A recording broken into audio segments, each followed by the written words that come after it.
बिस्मिल्लाहिर्रहमानिर्रहीम, अस्सलामु अलैकुम।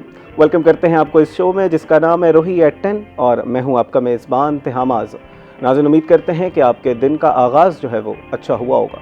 हम हमेशा अपने प्रोग्राम से तलकीन करते हैं कि आपने अपने दिन का आगाज़ जो है वो एक मोटिवेशन के साथ करना है, इसी के साथ साथ प्लान्ड वे में करना है। छोटे छोटे चंक्स में डिवाइड करना है अपने दिन को, अपने वीक को, और फिर उन गोल्स को अचीव करते चले जाना है। और हमारी ये जो इनफरादी कामयाबी है ये फिर ट्रांसलेट करती है हमारे मुल्क की कामयाबी में।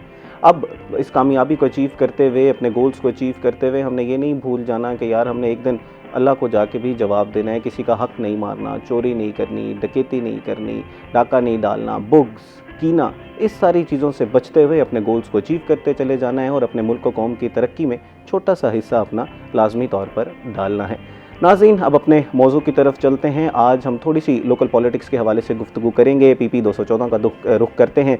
सोशल मीडिया पे आप लोग जो है वो कई तरह की बातें सुन रहे हैं कि पुराने इत्तेहादी छोड़ के जा रहे हैं, कोई 3 करोड़ रुपए का फ़ंड था वो नहीं मिला, लोग बहुत जो है वो नाला हैं, जब फ़ोन करते हैं तो फ़ोन नहीं उठाया जाता, कहा जाता है कि आपने हमें फ़ोन किया ही क्यों, अगर उठा भी लिया जाता है तो आगे से बड़ी तल्खी से बात की जाती है। तो ये क्या मसाइल हैं, ये क्या माजरा है, इसके ऊपर हम will try to get the answer straight from the horses mouth. हमारे साथ तशरीफ़ रखते हैं अली कासिम गिलानी साहब, जो कि MNA हैं NA 148 के। इनसे जो है वो तफसीलन इस हवाले से गुफ्तगू करते हैं। इसी के साथ साथ इनसे PTA टैक्स का मामला, जो कि बड़ा इनको लीड करे थे, इनका अपना इनिशिएटिव था, वो कहाँ तक पहुँचा। कुछ टैक्स जो है वो कम भी किया गया है, लेकिन उस तरह नहीं जिस तरह हम लोग जो है वो एक्सपेक्ट कर रहे थे। शायद वो ख़ुद भी इस तरह का एक्सपेक्ट नहीं कर रहे थे जिस तरह टैक्स जो है वो कम किया गया। तो इस हवाले से तफसील बात करेंगे। और फिर इनके अपने हल्के के जो मसाइल थे, कुछ रोड्स टूटे हुए थे, सीवरेज का मसला था, कुछ लोगों की कुछ ऐसी जगहें थी जहाँ पर आज तक भी इंटरनेट नहीं पहुँचा था, तो क्या वहाँ तक इंटरनेट पहुँच गया। तो इस पर तफसील गुफ्तगू करते हैं। हमारे साथ तशरीफ़ रखते हैं। अस्सलाम वालेकुम sir, welcome to the show sir. बहुत शुक्रिया जी, आपने हमारे लिए वक्त निकाला। Thank you very much for having me on your show. और हमेशा मुझे खुशी होती है रूही के स्टूडियो आकर। Thank you so much sir. नाज़रीन, इन्हीं के साथ तशरीफ़ रखते हैं सैयद ज़ुहैब बुखारी साहब, जिनको आप लोग बहुत ज़्यादा जो है वो पसंद करते हैं। सीनियर रिपोर्टर हैं, रूही TV के कस्टम्स को कवर कर रहे होते हैं, FBR को कवर कर रहे होते हैं, इसी के साथ साथ पाकिस्तान पीपल्स पार्टी की जो पॉलिटिक्स है उसको भी कवर कर रहे होते हैं। इनसे ज़रा कस्टम्स के हवाले से बात करेंगे, FBR के बारे में बात करेंगे, और फिर जो हमारे जो सनतकार हैं इस वक्त जो ख़ित्ते की सूरत हाल है वो किस तरह उनको इम्पैक्ट कर रही है, इसके ऊपर भी तफसीलन गुफ्तगू करेंगे। अस्सलाम वालेकुम ज़ुहैब बुखारी साहब। वालेकुम सलाम। Welcome to the show sir. कैसे हैं आप? Thank you very much. Fine, अल्हम्दुलिल्लाह। आप ठीक हैं? अल्हम्दुलिल्लाह। जनाब से स्टार्ट करते हैं। अली कासिम गिलानी साहब, ये बताइएगा कि इस वक्त PP 214 के क्या मसाइल हैं। पुराने कुछ ऐसे लोग जिन्होंने आपको ज्वाइन किया था, हमने जिस टाइम पे उन्होंने ज्वाइन किया था तभी हमने सोशल मीडिया पे बड़ी खबरें सुनी थी कि यार एक पूरा इलाका जो है वो आपको ज्वाइन कर चुके हैं। अभी उस इलाके के लोग जो हैं वो बड़े आपसे नालां हैं, कुछ हम बातें सुन रहे हैं, क्या है, आप खुद ही इसका जवाब दे दीजिएगा, ये क्या माजरा है? बहुत शुक्रिया आपका। इस टॉपिक पे बहुत बात हो चुकी है और मैं इसको ये समझता हूँ कि कुछ मुखालफिन जो हैं वो नेगेटिव प्रोपेगेंडा कर रहे हैं। उसकी वजह ये है कि हमारी जो हल्के के अंदर मुतहरक तरीके से टीम वर्क के साथ जो काम चल रहे हैं, जो डेवलपमेंट जारी है, और मज़ीद लोग जो कि इवन ज़िमनी इलेक्शन में भी हमारे साथ नहीं थे, वो लोग ग्रुप्स में की शक्ल में, बिरादरियों की शक्ल में इसी PP 214 में शामिल हो रहे हैं। जिस तरह पिछले हफ्ते हमने अर्जवैन शरीफ में, कासिम बेला में, टिब्बा मसूदपुर में दरिक बिरादरी, करोल बिरादरी, तहीम बिरादरी, खर बिरादरी, दीगर बिरादरियों की शमूलियत से मैं समझता हूँ कि जो हमारे मुखालफिन हैं या जो दूसरी जमात के सरकर्दा लीडर्स हैं उनको कुछ तशवीश है, और वो अपनी तशवीश का इजहार जो है वो नेगेटिव प्रोपेगेंडे के ज़रिए कर रहे हैं। और मैं समझता हूँ कि अल्हम्दुलिल्लाह हम इस नेगेटिव प्रोपेगेंडे को अव्वल तो दफन कर चुके हैं, बट मज़ीद जो है इसका डट के मुकाबला करेंगे। जहाँ तक आपने नाराज़गियों की बात की, ऐसी कोई बात नहीं है, ये एक मनफी प्रोपेगेंडा है। नाराज़गी तो तब होती है किसी उम्मीदवार के साथ या किसी अपने मेंबर के साथ अगर वो इलेक्शन जीतने के बाद हल्के में नज़र ही ना आए। तो मैं तो हल्के में मौजूद हूँ, चाहे फ्लड हो, चाहे कोई रमज़ान हो, मुहर्रम हो, शादियों का सीज़न हो, डेवलपमेंट हो, मैं हल्के में मौजूद रहता हूँ और हर चीज़ को कोशिश करता हूँ कि पॉजिटिव अंदाज में लेके चलूँ। जहाँ तक आपके फ़ोन की बात है तो सियासतदान जो हैं वो सुपरमैन तो होते नहीं, वो आपकी तरह इंसान होते हैं और एक उनकी भी अपनी लिमिटेशन होती है। जिस तरह आपने सोना है, खाना है, आपकी अपनी हाजतें हैं, कुछ फैमिली को भी ज़ाहिर है उनकी भी राइट्स हैं, उनको भी आपने टाइम देना है। फिर असेंबली में भी आपने हल्के की नुमाइंदगी करनी है, असेंबली के अलावा कमेटीज़ में आपने पार्टिसिपेट करना है, पार्लियामेंट्री बिजनेस में पार्टिसिपेट करना है। तो इस सारे अमल के दौरान अगर कोई एक दो फ़ोन अगर बंदा ना भी उठाए तो उसका जो सब्स्टिट्यूट ये है कि आप अपनी मेहनत के ज़रिए, कामों के ज़रिए वापस कॉल बैक करके उनसे इलाके में आके उनसे मुलाकात करके मामलात को हल कर सकते हैं। तो मैं समझता हूँ कि ये सिर्फ एक नेगेटिव कैंपेन चलाई गई बड़ी मुनज़्ज़म तरीके से, जिसको हमने पहले भी मुकाबला किया है, अब भी करेंगे। वो कैटेगोरिकली को 3 करोड़ रुपए के फंड्स की बात कर रहे हैं जिनका आपसे वादा किया गया था आपकी तरफ से, लेकिन फिर वो लगाया नहीं गया और ख़ास तौर पर एक ख़ास यूसी के जो चेयरमैन साहब हैं वो तो बड़े काफ़ी ज़्यादा इसमें मुतहर्रिक नज़र आ रहे हैं। चेयरमैन नहीं है, साबिक हारे हुए चेयरमैन हैं। जी जी, तो उनके जीते हुए जो चेयरमैन हैं वो भी मेरे साथ हैं। तो मैंने जो उस यूनियन काउंसिल में, मैं इसका ज़रा पस मंज़र भी सुन लें आप।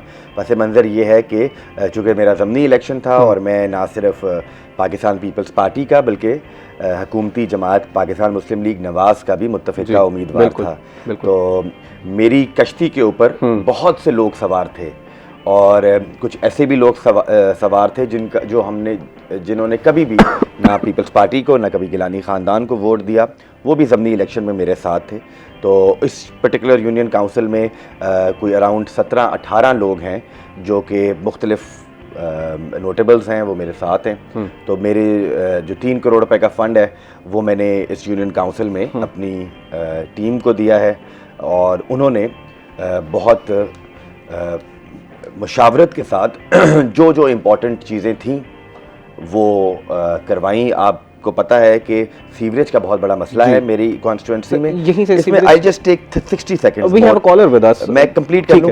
तो कल मैं उस यूनियन काउंसिल में गया हुआ था, तो जहां पे एक फातिहा था पठान बिरादरी का, मैं उनके घर गया तो जिस जगह से मैं चल के गया उन्होंने कहा ये सड़क आपने अभी दी है। फिर एक और जगह फातिहा के लिए गया, उन्होंने कहा इस गली में सीवरेज, जिस गली में आप आए हैं उस गली में सीवरेज जो है ये भी हमने लगवाई है इसी फंड में से।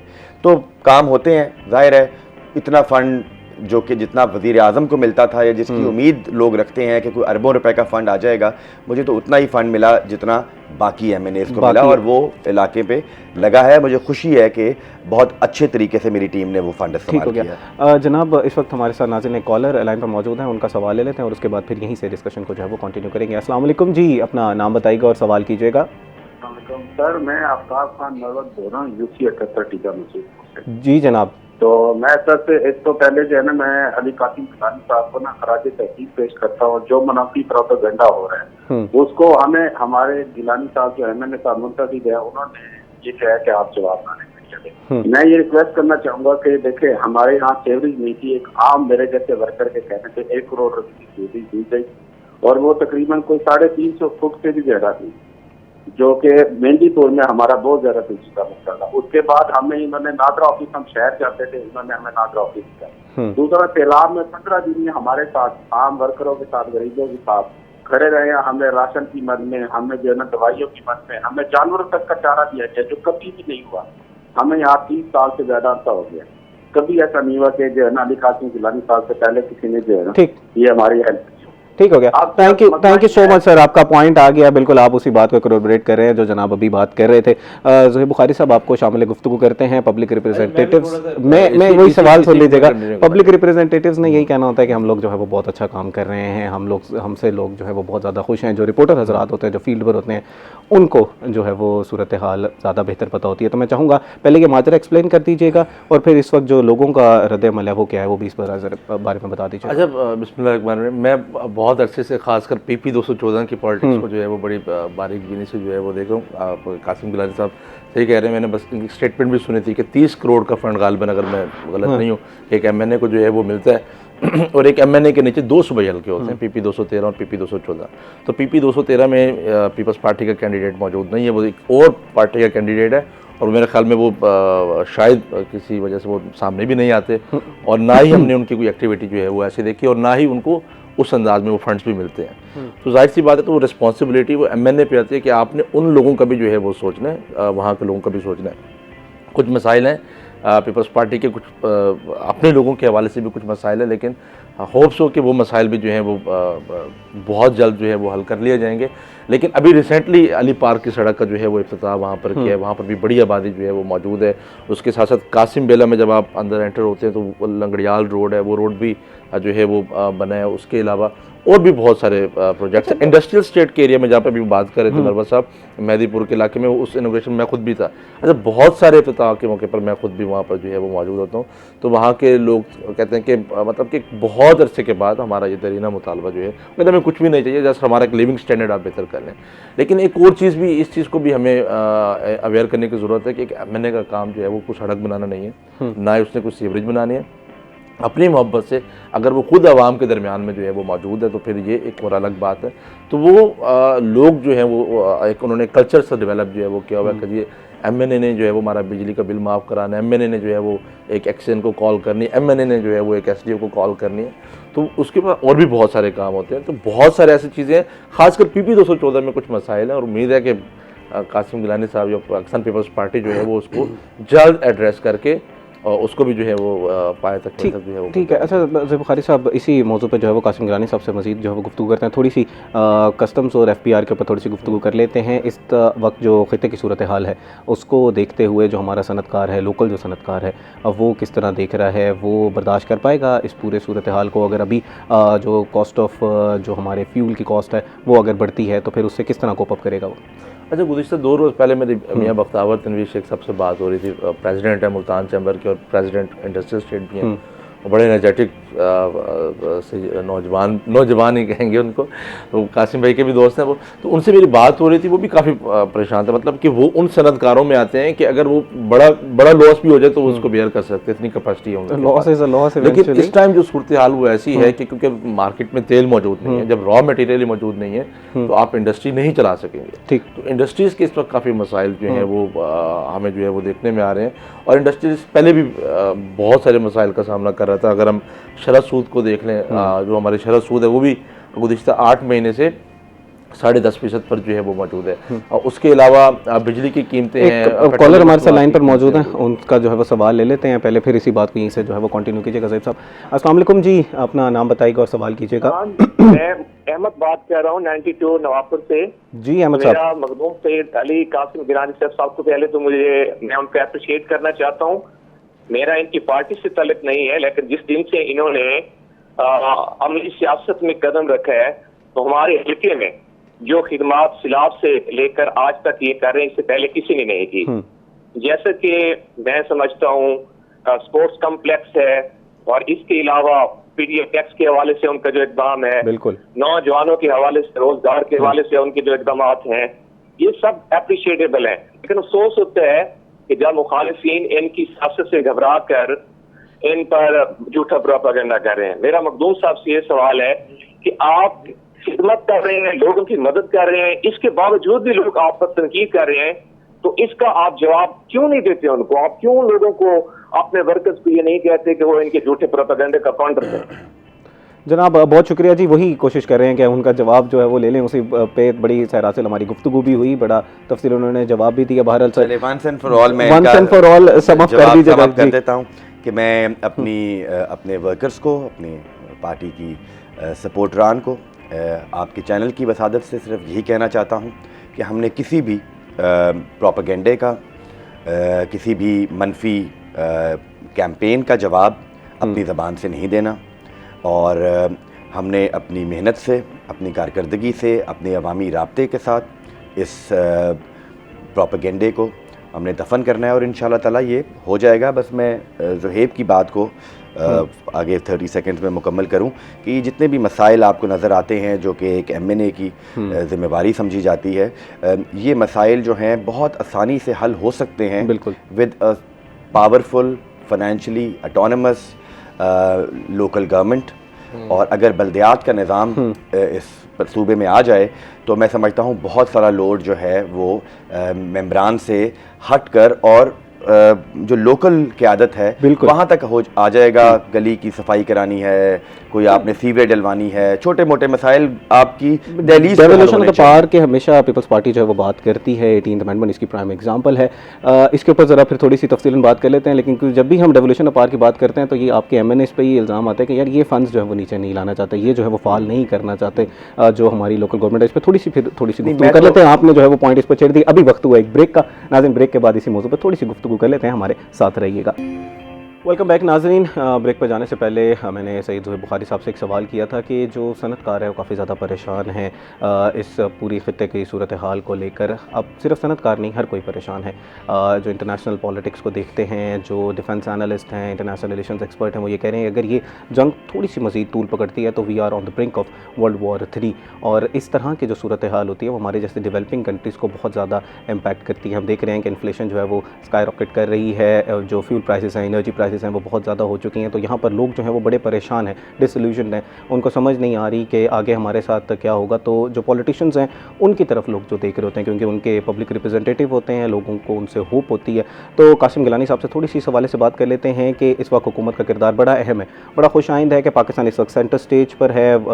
एक नए अकॉर्ड की हम लोग बात कर रहे हैं, वज़ीर जो फॉरेन मिनिस्टर्स हैं वो हमारे साथ मौजूद हैं। हम लोग बड़ा मीडिएट कराने की कोशिश कर रहे हैं, लेकिन बहरहाल अभी समझ नहीं आ रहा कि ये ऊँट जो है वो किस करवट बैठेगा। अली कासिम गिलानी साहब से ही बात कर लेते हैं। सर जनाब, इस वक्त जो सूरत हाल है ख़ित्ते की, आप किस तरह देख रहे हैं? और पाकिस्तानी गवर्नमेंट, आप लोग इत्तेहादी भी हैं, जो जिस तरह लीड कर रही है उसको किस तरह आप देखते हैं? देखिए, सबसे पहले तो दुनिया में जो एनर्जी क्राइसिस आया हुआ है इस जंग की वजह से, पाकिस्तान में भी उसका बहुत ज़्यादा इम्पैक्ट है, बल्कि कई मुल्कों से ज़्यादा इम्पैक्ट है, बिकॉज़ हम रिलाई करते हैं अपनी एनर्जी का जो मेजर चंक है गल्फ़ से। बिल्कुल। तो और मुझे बहुत ख़दशा है कि अगर ये जंग जो है अप्रैल के बाद भी जारी रहती है तो पाकिस्तान में एक एनर्जी क्राइसिस की वजह से पेट्रोल और डीज़ल की जो कीमत है उसमें बहुत होशरुबा इजाफ़ा हो जाएगा, और जिसकी वजह से फिर इन्फ्लेशन में इजाफ़ा होगा और हमें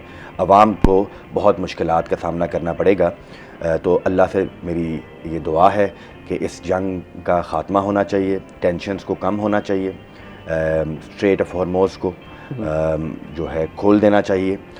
लेकिन साथ साथ जो परसों इस्लामाबाद में डेवलपमेंट हुई है उससे देखकर मुझे फ़ख्र हुआ कि मैं एक पाकिस्तानी हूँ, और हम सबको एज अ पाकिस्तानी प्राउड होना चाहिए कि जिस तरह हमने पाकिस्तान के फॉरेन ऑफिस में थोड़ी सी लाइट इन द टनल हमें नजर आई, पाकिस्तान की फॉरेन ऑफिस की तरफ से पाकिस्तान की गवर्नमेंट की तरफ से जो एक प्लेटफॉर्म दिया गया है अमेरिका को और ईरान को कि वो आकर इस्लामाबाद में बैठकर अपने मसाइल को हल कर सकें। और 4 वज़राए ख़ारजा जो हैं बड़े पावरफुल इस्लामी ममालिक के, वो इस्लामाबाद में मौजूद थे परसों। उन्होंने बहुत अच्छी प्रेस ब्रीफिंग भी दी है।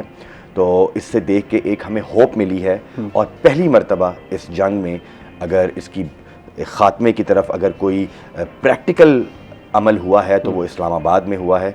और ये सुनकर, ये देखकर हम सबको एज अ पाकिस्तानी प्राउड होने की ज़रूरत है। लेकिन आप जानते हैं कि हुकूमत ने जो मार्च के महीने में 100 अरब रुपए का फ्यूल पे सब्सिडी दी है पेट्रोल और डीज़ल के ऊपर, वो अब अप्रैल के माह में भी 200 अरब रुपए का बिल है, जो कि ज़ाहिर है सूबों से जो है उनके फ़ंड्स या डेवलपमेंट फ़ंड्स को काट के ही भरा जाएगा।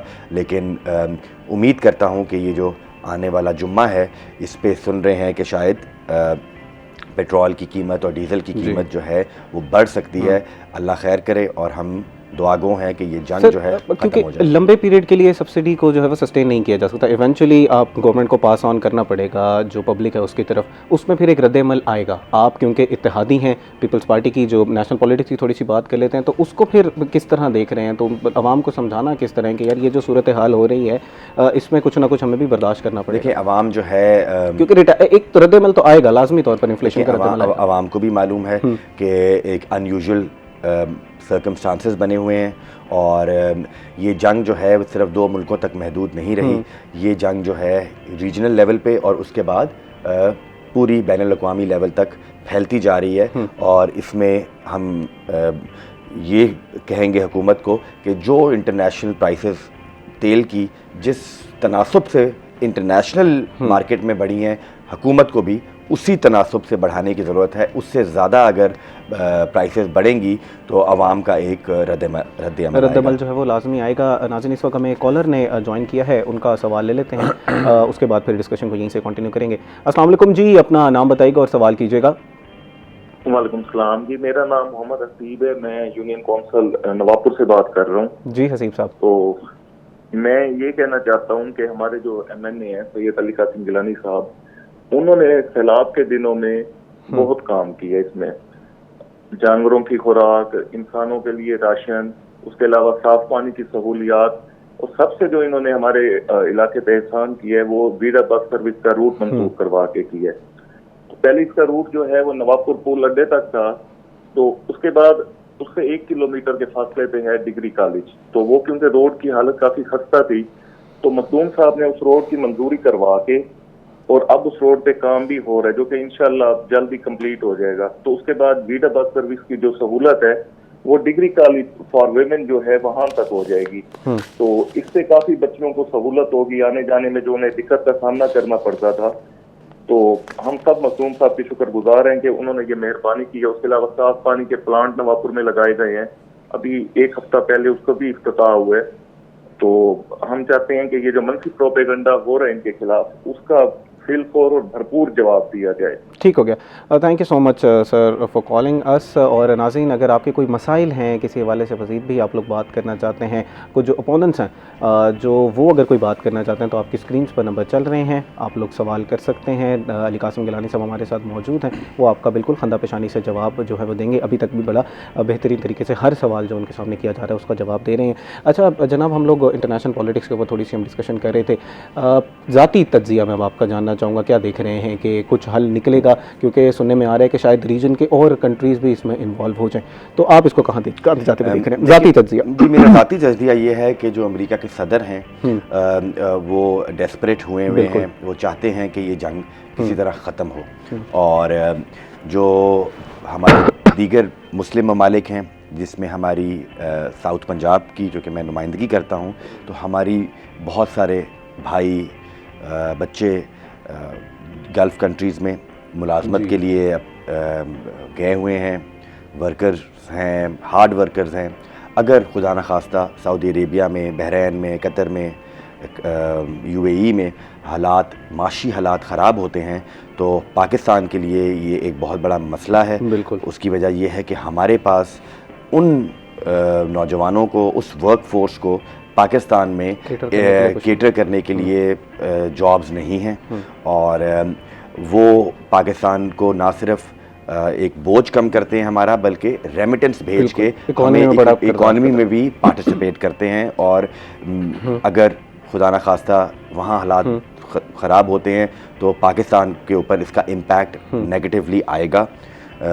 बट मेरी उम्मीद है पाकिस्तान की गवर्नमेंट के साथ और दीगर इस्लामी ममालिक के साथ कि हमें इत्तेहाद के साथ मुस्लिम उम्मा के इत्तेहाद के लिए इकट्ठे रहना चाहिए, यूनिटी का मुजाहरा करना चाहिए और मिल के इस गंभीर कॉम्प्लेक्स सिचुएशन से निकलने की ज़रूरत है। और इस जंग के ख़ात्मे के लिए सबको अपना अपना किरदार अदा करना चाहिए, जिस तरह सऊदी अरेबिया ने किया है, जिस तरह पाकिस्तान ने किया है, जिस तरह तुर्की ने किया है। और इंटरनेशनल दुनिया भी की नज़रें पाकिस्तान की तरफ हैं। Pakistan is a centre stage और ये हम सब के लिए एक फ़ख्र की बात है कि दुनिया का फ़ैसला जो है इस्लामाबाद पाकिस्तान जो है वो उसको लीड कर रहा है। सईद ज़ोहैब बुखारी साहब थोड़ी सी लोकल जो है वो मसाइल उसके ऊपर रुख करते हैं। बहुत से कॉलर्स जो हैं वो बात कर रहे हैं कि सैलाब में बड़ी अच्छी कारकर्दगी थी अली कासिम गिलानी साहब की। मैं ज़ाती तौर पर ख़ुद भी इसका मुतरफ़ हूँ, क्योंकि मेरे जो कुछ चंद पहले प्रोग्राम्स थे वो मैंने इन्हीं के हल्के से स्टार्ट किए और वहाँ पर ऑन फील्ड हमें देखा कि बड़े अच्छे काम किए जा रहे थे, जो अपनी जेब से कुछ जो कैंप्स हैं वो लगाए जा रहे थे। अच्छा, यहाँ पर बहुत से लोगों का मसाला है पोस्ट फ्लड जिसको रिकवरी की बात कर रहे हैं, लोगों को जो रजिस्ट्रेशन की गई हुकूमत की तरफ से उस तरह उनकी लिए हेल्प नहीं की गई। बहुत से लोगों के अभी भी मसाइल हैं जो हल नहीं हो रहे। अब वो कोताही इनकी तरफ से है, अवाम की तरफ से कि रजिस्ट्रेशन सही नहीं करवाएगी, या उन लोगों की तरफ से जो रजिस्ट्रेशन करवाने आए, लेकिन मसला जो भी हो, लोग अभी भी परेशान हैं कि हमें उस तरह से कंपनसेट नहीं किया गया जिस तरह हमारे मसाइल थे। अच्छा, इसमें कोई शक नहीं कि वज़ीर आला साहिबा मैडम चीफ मिनिस्टर बहुत अच्छा काम कर रही हैं, पंजाब को डिलीवर करना चाहती हैं और वो जानते भी हैं कि हमने किस तरीके से जो है वो डिलीवर करना है। लेकिन क्योंकि सैलाब ने अली कासिम गिलानी साहब के हल्के को जो है वो हिट किया और हमने देखा, और ये ख़ुद भी जो है वो देखेंगे, आप भी देखेंगे, मुसलसल हम मॉर्निंग शो में भी लाइव थे सैलाब के दिनों में 24 पर भी और यहाँ पर भी। तो इंतज़ामी हवाले से कुछ मसाइल हैं क्योंकि उनकी तो रिकमेंडेशन थी। अच्छा, दूसरी बड़ी बात, अभी रक्षा जो तकसीम किए गए, तो वो भी एक बहुत बड़ी मिसाल है कि वो जो उनको रिलीफ देने का जो सिलसिला है वो अभी तक जारी है। अभी सैयदवाला बाईपास पर जो है वो शुजाबाद में भी रक्षा तकसीम किए गए और यहाँ पर भी रक्षा तकसीम किए गए, और माह रमज़ान में सैलाब मुतासरा में राशन भी तकसीम किया गया। तो हमें उस तरह की कोई एग्जाम्पल मुल्तान के और जगहों पे कुछ हद तक जो है वो हमें नज़र नहीं आई। इन्हीं के साथी हैं अली कासिम गिलानी साहब की PP 214 में मलिक मंजूर उमरा साहब, हमने उनको देखा, वो अपनी पर्सनल कैपेसिटी से वहाँ पर राशन तकसीम करते हुए नज़र आए। अगर हम मुस्लिम लीग नून में देखें तो हमें उस तरह की कोई एग्जाम्पल जो है वो नज़र नहीं आए। तो एक अच्छी चीज़ तो ये है कि पाकिस्तान पीपल्स पार्टी के अगर कोई टिकट होल्डर है या वो MNA है या MP नहीं, तो वो अवामी खिदमत का जज्बा जो है वो लिए फिरते हैं। तो जी आप करें। मैं 30 सेकंड्स ऐड करूंगा ज़ुहैब की बात को कि पोस्ट फ्लड रिकवरी में मैं समझता हूं कि पंजाब हुकूमत ने जो वादे किए थे फ्लड अफेक्टेड लोगों के साथ, वो वादे पूरे नहीं किए गए। मुझे बहुत इस पर दुख हुआ, और इसमें ना सिर्फ पंजाब हुकूमत बल्कि फेडरल गवर्नमेंट की तरफ से भी एक एब्सेंस का मुजाहरा किया गया, और लोगों की तवक्कुआत थी कि फेडरल गवर्नमेंट भी पेचन करेगी और लोगों का नुकसान बर्दाश्त करेगी, बट फेडरल गवर्नमेंट जो है वो एब्सेंट नज़र आई है, जिसको फ्लड विक्टिम्स ने और आवाम ने फील किया कि जिस तरह 2010 में फ्लड आया तो फेडरल गवर्नमेंट उनकी मदद के लिए मौजूद थी। इसमें लोग जो है फिर आपकी तरफ देखते हैं, लोग आपसे तकासा करते हैं कि यार आप हमारे रिप्रेजेंटेटिव हैं, आपने आवाज़ उठानी थी, तो फिर एक रद्दमल आता है, अवामी रद्दमल, उसको किस तरह टैकल कर रहे हैं। दूसरा, आवाम को अब आगे करना क्या चाहिए, क्योंकि मसाइल तो हैं। इस पर तफसीलन जब वो बात कर लेते हैं पोस्ट फ्लड रिकवरी के ऊपर। अभी वक्त हुआ एक ब्रेक का, उससे पहले कॉलर हमारे साथ लाइन पर मौजूद हैं। पहले कॉलर की जब हम बात सुन लेते हैं, उसके बाद फिर नाज़रीन ब्रेक की तरफ चलते हैं। जी जनाब, अपना सवाल कीजिएगा या अगर कोई बात करना चाहते हैं तो प्लीज़ कीजिएगा। पहले अपना नाम बता दीजिएगा। जी अस्सलाम वालेकुम। जी वालेकुम अस्सलाम। जी मैं अच्छा बात कर रहा हूँ, मुझे कासिम गिलानी साहब से बात करनी है। जी जनाब, आपको सुन रहे हैं, सवाल कीजिएगा। मेरा इनसे सवाल है कि ये NA 148 में और मजीद क्या क्या आपने जो मुखालिफ हैं सियासी, उनके लिए क्या कुछ बड़ा करना जा रहे हैं। इन्होंने अपनी हालिया 2 साल की जो कारकर्दगी है, इसमें तो इन्होंने बहुत कुछ किया है, बहुत बड़ा किया है। तो एक ये सैलाब वाला इशू जो कि मैं समझता हूँ कि पूरे पाकिस्तान में जिन जिन जगहों पे सैलाब आया तो बहुत बड़ा एक सैलाब था और तारीख का बड़ा सैलाब था। इन्होंने बहुत अच्छे काम किए। इनको उस तरह से गवर्नमेंट की सपोर्ट भी हासिल नहीं थी, लेकिन उसके बावजूद इन्होंने अपने जाती तौर पे अपने दोस्तों के जरिए, और इनका मैं समझता हूँ कि जज्बा है लोगों की खिदमत करने का, मैं इनके जज्बे को सलाम पेश करता हूँ। और इन्होंने जिस कदर लोगों की खिदमत की है काबिल सताइश है। ऐसा कभी हालिया पिछले दिनों में या आप देखें कोई हमारे बहुत सारे MNA गुजरे हैं। Thank you so much sir for calling us. नाज़रीन, अभी वक्त हुआ एक ब्रेक का। ब्रेक के बाद हम लोग जो पोस्ट फ्लड रिकवरी के हवाले से गुफ्तगू करे थे, मज़ीद तफसीलन जो है वो उस पर गुफ्तगू करते हैं। हमारे साथ रहिएगा। वेलकम बैक नाजरीन। ब्रेक पे जाने से पहले हम लोग पोस्ट फ्लड रिकवरी के ऊपर जो है वो गुफ्तगू कर रहे थे। अली कासिम गिलानी साहब का जो हल्का है वहाँ के लोगों के बहुत ज़्यादा मसाइल थे। जो कंपनसेशन की बात की गई उतने पैसे उनको जो है वो नहीं दिए गए। लोगों ने फिर इनके दर का जो है वो रुख किया कि आप हमारे रिप्रेजेंटेटिव हैं, आप हमारे लिए आवाज़ उठाएं। इन्होंने आवाज़ उठाई, लेकिन उस तरह इनको कंपनसेट नहीं किया जा रहा। तो यहाँ पर मसला क्या है, क्यों जो है वो जो वादे किए गए वो पूरे क्यों नहीं हो रहे? कोई टेक्निकल मसला है या हुकूमत जो है वो भूल गई है उन लोगों के बारे के हवाले से? सबसे पहले तो मैं बता दूं कि ये एक बहुत बड़ा डिज़ास्टर था, बहुत बड़ी आफत थी, और इतनी बड़ी आफत को कोई भी बड़े से बड़ा मुल्क हो, बड़ी से बड़ी हुकूमत हो, वो तन्हा टैकल नहीं कर सकती और 100% कंपनसेट भी नहीं कर सकती। हैविंग सेड दैट, जो वादे पंजाब हुकूमत ने किए कंपनसेशन के हवाले से, उन्होंने कहा हम 5 लाख रुपए देंगे और 10 लाख रुपए देंगे फुली डैमेज का, जुज़वी डैमेज का और फिर जानवरों का। चूँकि मेरे हल्के में 1.25 लाख आबादी थी, जो कि 61 मौज़ों में फ़्लड आया। 1.25 लाख आबादी थी, उनके साथ 2,95,000 जानवर थे और जानवरों का भी लॉस हुआ। और जो सर्वे किया गया उसमें 28,000 के करीब मुल्तान सदर तहसील में बेनिफिशरीज़ को आइडेंटिफाई किया गया। उन बेनिफिशरीज़ को जो कंपनसेशन मिली वो किसी को 15,000, किसी को 20,000, किसी को 75,000, किसी को 5 लाख भी मिली। बट उसमें लोगों को ग्रीवियंसेस थी। फिर एक ग्रीवियंस सेल बनाया गया AC साहबान के पास, DC साहबान के ऑफिस में। मैंने बज़ात खुद भी काफ़ी सारी ग्रीवियंसेस लेकर DC साहब के पास गया। उसमें कुछ ग्रीवियंसेस हल हुई। इसमें एक टेक्निकल बात भी थी कि जो फ्लड अफेक्टेड लोग हुकूमत की सरकारी ज़मीन पे बैठे हुए थे, जिस तरह शामलाट की ज़मीन होती है या 5 मरला स्कीम, 8 मरला स्कीम, 10 मरला स्कीम्स हैं, उनको पोर्टल जो है वो इजाज़त नहीं दे रहा था सर्वे करने की। उसको भी हमने फिर बाईपास किया, उसको ट्रबल शूट किया गया। मैंने ख़ुद कई मरतबा AC साहबान के साथ, DC साहब के साथ, चेयरमैन PDMA के साथ राब्ता करके ये मसाइल को हल करवाया। लेकिन फिर भी आप जानते हैं कि इतनी बड़ी आफत थी तो उसकी वजह से काफ़ी मसाइल हैं। लेकिन मुझे ये भी खदशा है कि मैं ज़रा आगे चलूँ। उसमें यह है कि अब 3 महीने बाद मानसून सीज़न दोबारा शुरू होने वाला है। सवाल करना चाह रहा था, यही सवाल करना इसमें हुकूमत ने अभी रिसेंटली पंजाब गवर्नमेंट ने कुछ 3 अरब के करीब इरिगेशन के टेंडर किए हैं, जिससे फ्लड बंद की रीइंफोर्समेंट के लिए उन्होंने ये टेंडर किए हैं। लेकिन मैं समझता हूँ इसमें काफ़ी देर हो गई, जो कि ये टेंडर अगर अभी पिछले हफ्ते हुए हैं तो आने वाले 3 माह बाद जब मानसून सीज़न आएगा तो मैं नहीं समझता कि वो फ्लड बंद पे जो डेवलपमेंट या इंफ्रास्ट्रक्चर रीइंफोर्समेंट के काम हैं वो मुकम्मल हो पाएंगे। अल्लाह ताला से मेरी दुआ है कि अल्लाह ताला अब इस आफत से हमें बचाए। क्योंकि लास्ट टाइम जब फ्लड आया था तब हुआ यही था कि जब साउथ पंजाब पहुंचा वो फ्लड, तो उस टाइम पे थोड़ा सा डिले हो गया। हुकूमत ने या तो उसको उन्होंने उतना अंडर एस्टिमेट कर दिया जो रेला आ रहा था, तो उसकी वजह से नुकसान बहुत ज़्यादा हुआ। फिर मरीन औरंगजेब साहिबा और मरीन नवाज साहिबा खुद यहाँ पर तशरीफ़ लाई, बड़ी अच्छी बात है। फिर कंपनसेशन की बात की गई, बहुत अच्छी बात है। लेकिन अब लोगों के मसाइल हैं जिनको कंपनसेट करने की ज़रूरत है, उन बातों को पूरा करने की ज़रूरत है जो लोगों से किए गए थे। खुशाइन बात यह है कि मसाइल को समझा गया। पहले हम लोग देखते थे कि मसाइल को उतना समझा नहीं जाता था, लेकिन सर ये भी एक अलमिया है कि जब तक हेडलाइंस में बात रहती है तब तक उस पर बात हो रही होती है, लेकिन हम लोग उस तरह फिर उन चीज़ों को भूलना शुरू कर देते हैं और उसके बाद फिर उन लोग उन मसाइल को उस तरह उठाते नहीं। की बात ये है कि मैंने 64 लेटर्स लिखे थे मुख्तलिफ ऑर्गेनाइजेशंस को, मुख्तलिफ सफारत खानों को। उसके ऊपर मुझे बहुत खुशी है कि बहुत अच्छा पॉजिटिव रिस्पॉन्स मिला तमाम एम्बेसीज़ की तरफ से, तमाम इंटरनेशनल डोनर एजेंसीज़ की तरफ से। उन्होंने आकर हुकूमत का काफ़ी ज़्यादा प्रेशर लोड जो है वो बर्दाश्त भी किया। बट कब तक वो करेंगे, हमें ख़ुद ऐसी प्लानिंग करने की ज़रूरत है। जो हमारी PND डिपार्टमेंट है उनको ऐसे मंसूबों पे काम करने की ज़रूरत है जो कि हम जिस फॉर एग्ज़ाम्पल फ्लड एरिया में घरों की तामीर कैसे होनी है उसका एक SOP होना चाहिए।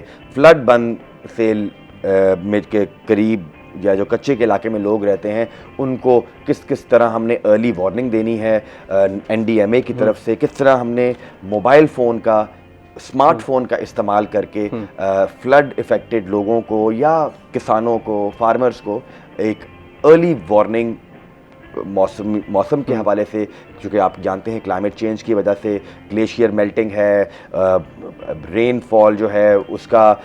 इस पे क्लाइमेट चेंज पे जिस हम बात कर रहे हैं, आपकी हुकूमत ने बड़ा कलीदी किरदार इसके अंदर, आपकी जो इस वक्त जो हेल्प है हुकूमत को, उसमें एक बड़ा कलीदी किरदार है। जो हमारा इस दफ़ा का बिल में भी काफ़ी सारी चीज़ें उसमें ऐड की गई थी, उस पर काम कितना हो रहा है सर? अर्ली वार्निंग सिस्टम्स की आपने बात की, सुना था फ्लड के वक्त भी कि उस हमारे वो गैर फ़ाल थे, उसको फिर काम किया जा रहा है, फ़ाल बनाया जा रहा है। तो अगर साउथ पंजाब के रीजन की बात करें तो अर्ली वार्निंग सिस्टम लगाए जा रहे हैं, हम लोग निपट सकते हैं आगे जाके। अर्ली वार्निंग सिस्टम NDMA ने एक ऐप बनाई है जो कि स्मार्टफोन्स के लिए है। लेकिन आप जानते हैं कि स्मार्टफोन्स जो हैं वो PTA के टैक्स की वजह से इतने महंगे हैं कि वो उसकी आम आदमी तक, गरीब लोगों तक, किसानों तक, कच्चे में जो लोग बैठे हुए हैं उन तक जो है वो एक्सेस, अफोर्डेबिलिटी का मामला है तो उनके लिए वो उनकी पहुंच से ज़रा दूर है। अगर हम इन्हीं को चीप कर दें, टैक्सेस कम कर दें ताकि हर बंदे के पास एक स्मार्टफोन हो और वो अपने फ़ोन के ऊपर फ्लड की, मानसून की या क्लाइमेट के दीगर मामलात पे अर्ली वार्निंग अगर हम उनको पहुंचा दें तो वो अपना खुद भी बंदोबस्त कर लेंगे, जानी और माली नुकसान से बच जाएंगे।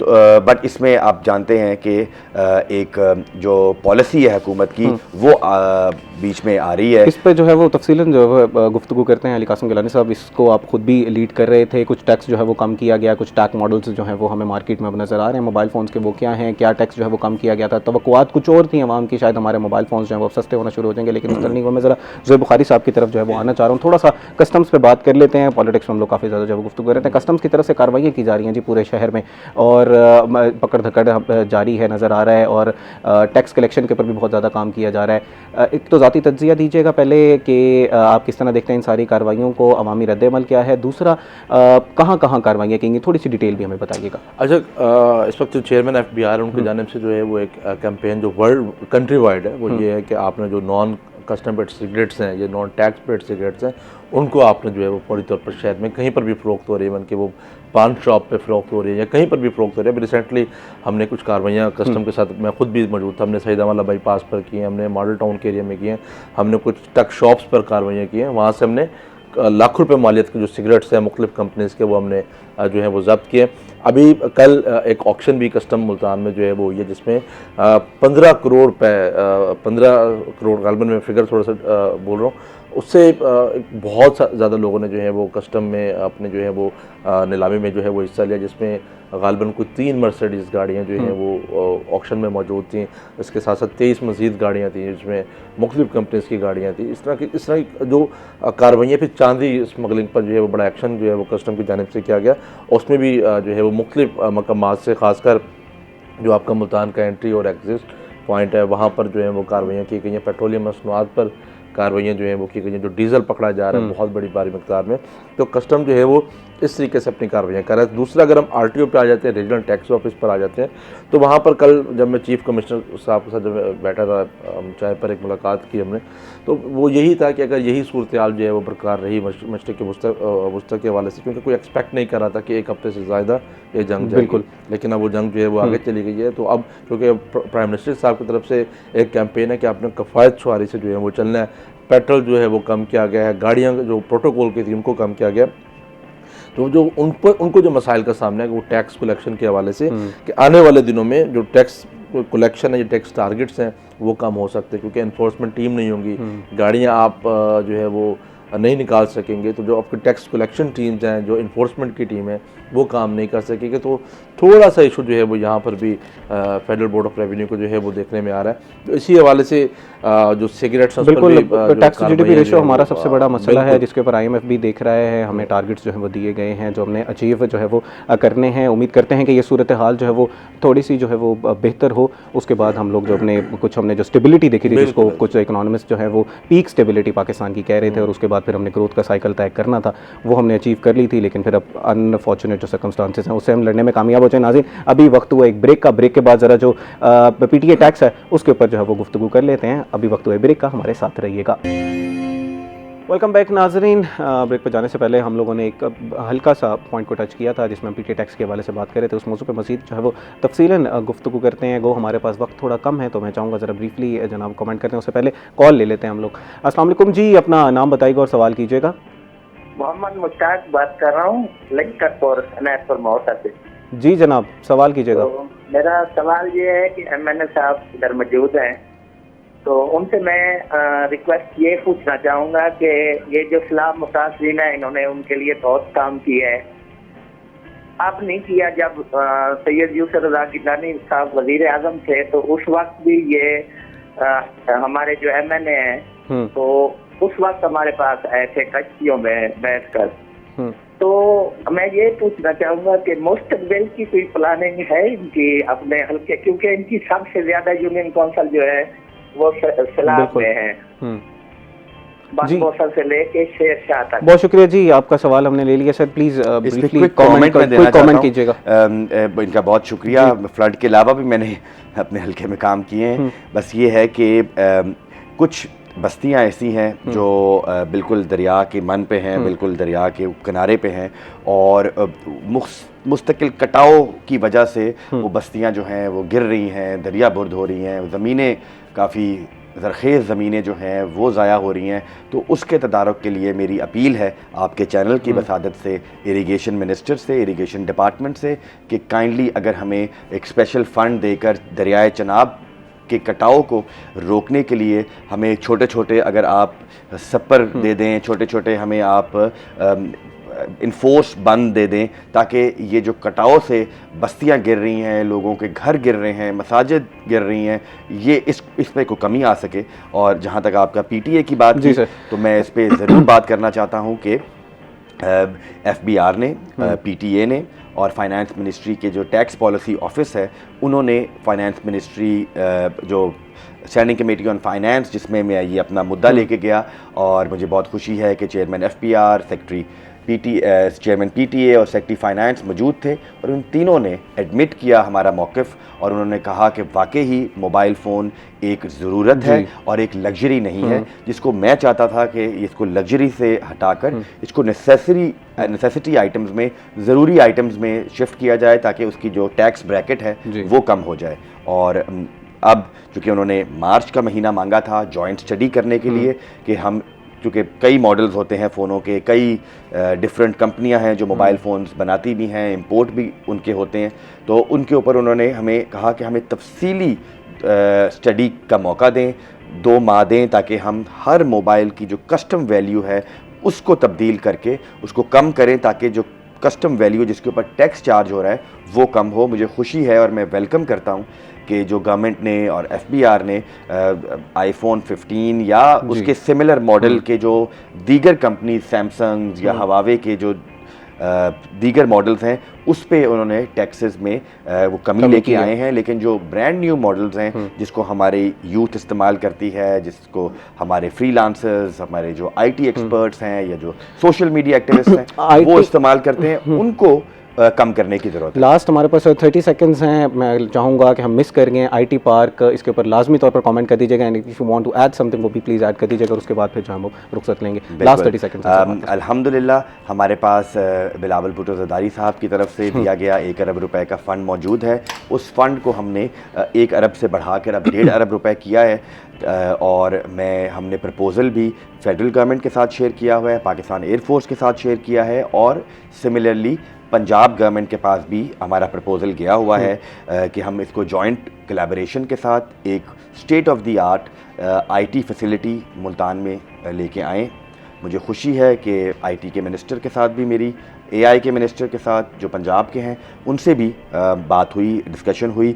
उन्होंने मुल्तान के लिए मुझे कहा कि हम और CBD जो कि सेंट्रल बिजनेस डिस्ट्रिक्ट है उसके ऊपर जब हमने बात की तो उन्होंने कहा कि हम इंशाअल्लाह ताला मुल्तान को इस साल ही CBD का तोहफा देने जा रहे हैं। तो बड़ी खुशाइन बात आपने जो है वो की है, सेंट्रल बिजनेस डिस्ट्रिक्ट जो लाहौर में मौजूद है वो अब मुल्तान में आ रहा है। लेकिन हमारा IT पार्क इंशाअल्लाह ताला, मैं पूरी उम्मीद करता हूं कि इस साल उसकी कंस्ट्रक्शन जो है वो शुरू हो जाएगी। इंशाल्लाह उसकी कंस्ट्रक्शन जो है वो शुरू हो जाएगी। सईद अली कासिम गिलानी साहब, बहुत शुक्रिया जी, आप हमारे साथ आज मॉर्निंग शो का हिस्सा बने, और जितने भी लोगों के मसाइल थे, जो लोग आपसे सवाल करना चाहते थे, हमने कोशिश की आपसे सवाल करने, और बड़ा खंदा पेशानी से आपने जो है वो उसका जवाब दिया। सैयद ज़ुहैब बुखारी साहब, आपका भी जो है वो बहुत शुक्रिया जी, आप हमें जो है वो तज्जिया देते रहते हैं, और बड़ी से जो हमारी मेन इंपॉर्टेंट जो न्यूज़ होती है उसको ब्रेक करने में एक आप वाहिद जो लोग हैं उनमें से एक नाम होता है सैयद अली कासिम गिलानी साहब। गाय बगाए हम आपको जो है वो प्रोग्राम में दावत देते रहेंगे, इसी तरह लोगों के मसाइल जो हम हल करते रहेंगे। नाज़रीन, अभी वक्त हुआ एक ब्रेक का, ब्रेक के बाद आपसे मुलाकात होगी एक नई टॉपिक, कुछ नए गेस्ट के साथ। अब तक अपने मेज़बान का इंतजार कीजिएगा। We will be right back. Welcome back नाजरीन। ब्रेक पर जाने से पहले हमारे साथ अली कासिम गिलानी साहब जो है वो मौजूद थे, और उनके हल्के के लोगों के जो मसाइल थे या जो लोकल पॉलिटिक्स है उसके ऊपर जो है वो हम तफसीलन गुफ्तगू कर रहे थे। उम्मीद करते हैं कि प्रोग्राम का पहला हिस्सा जो है वो आपको पसंद आया होगा। नाज़रीन, प्रोग्राम के इस हिस्से में हमने बात करनी है होम स्कूलिंग के हवाले से। बहुत से पेरेंट्स आजकल कोशिश कर रहे हैं कि बच्चों को घर पर जो है वो पढ़ाया जाए, बजाय इसके कि हम स्कूल भेजें, और काफ़ी ज़्यादा एक तो फ़ीस भी देनी पड़ती है, फिर यूनिफॉर्म और बुक्स हैं, उसका ख़र्चा बहुत ज़्यादा हो जाता है, तो हम बच्चों को जो है वो घर में पढ़ाएं। उनको लगता है कि ये बेहतर है। क्या ये बेहतर है या नहीं है? होम स्कूलिंग किस तरह बेहतर तरीके से की जा सकती है, इसके ऊपर जो है वो तफसीलन गुफ्तगू करते हैं। इस पर तफसीलन गुफ्तगू करने के लिए हमारे साथ मौजूद हैं मोहम्मद ताहिर साहब, जो कि बड़े मारूफ मोटिवेशनल स्पीकर हैं। अस्सलाम वालेकुम sir. Welcome to the show sir. बहुत शुक्रिया जी, आपने हमारे लिए वक्त निकाला। थैंक यू जी, आपने इन्वाइट किया। सर, जनाब ये बताइएगा कि होम स्कूलिंग, इसको हम डिफ़ाइन कैसे करेंगे, और किस एज के बच्चे की होम स्कूलिंग जो है वो की जाती है? अच्छा, पहले तो मैं इसको थोड़ा सा डिकोड करूँगा। ये होम स्कूलिंग नहीं, ये अनस्कूलिंग है। सही। हाँ। कि आपने स्कूल से बच्चे को कट ऑफ करवा दिया, और जो है ना ये तो किसी भी एज में जो है वो करवाई जा सकती है। असल में ये कॉन्सेप्ट जो है वो फॉरेन कॉन्सेप्ट है, ठीक है। बाहर के ममालिक में अक्सर पेरेंट्स जो है वो इसको प्रेफर करते हैं कि हम बच्चों को खुद देखें घर में और ख़ुद जो है वो उनको टाइम दें। लेकिन इसको अगर हम लोकलाइज़ करें पाकिस्तानी माशरे में, तो ये कॉन्सेप्ट थोड़ा सा रुझान बढ़ा है, ख़ास तौर पर अब जब स्कूल में गाए बगाए छुट्टियाँ जो है वो हो जाती हैं, उसकी वजह से पेरेंट्स जो है वो फील करते हैं, बर्डन फील करते हैं कि हम स्कूल भी नहीं भेज रहे और फीसें भी जो है वो हमें प्रॉपरली जो है वो हर मंथ देनी पड़ती है। तो ये थोड़ा सा रुझान जो है वो इस तरफ आया है। लेकिन इसके क्योंकि हर चीज़ के कुछ प्रोज एंड कॉन्स होते हैं, तो हमें उनको पहले जो है वो एड्रेस करना ज़रूरी है। होम स्कूलिंग का जो कॉन्सेप्ट है उसको समझना जो है वो बहुत ज़रूरी है। अच्छा जनाब, जैसे आप कह रहे हैं कि पेरेंट्स जो है वो काफ़ी ज़्यादा परेशान हो जाते हैं कि यार बार बार छुट्टियां हो रही हैं, तो हम लोग जो है वो घर में ही बच्चों को पढ़ाएं। ये बताइएगा ताहिर साहब कि यह बेहतर है, क्या स्कूल जैसी तालीम ही बच्चों को घर में दी जा सकती है, या आपको लगता है कि वो मुश्किल है?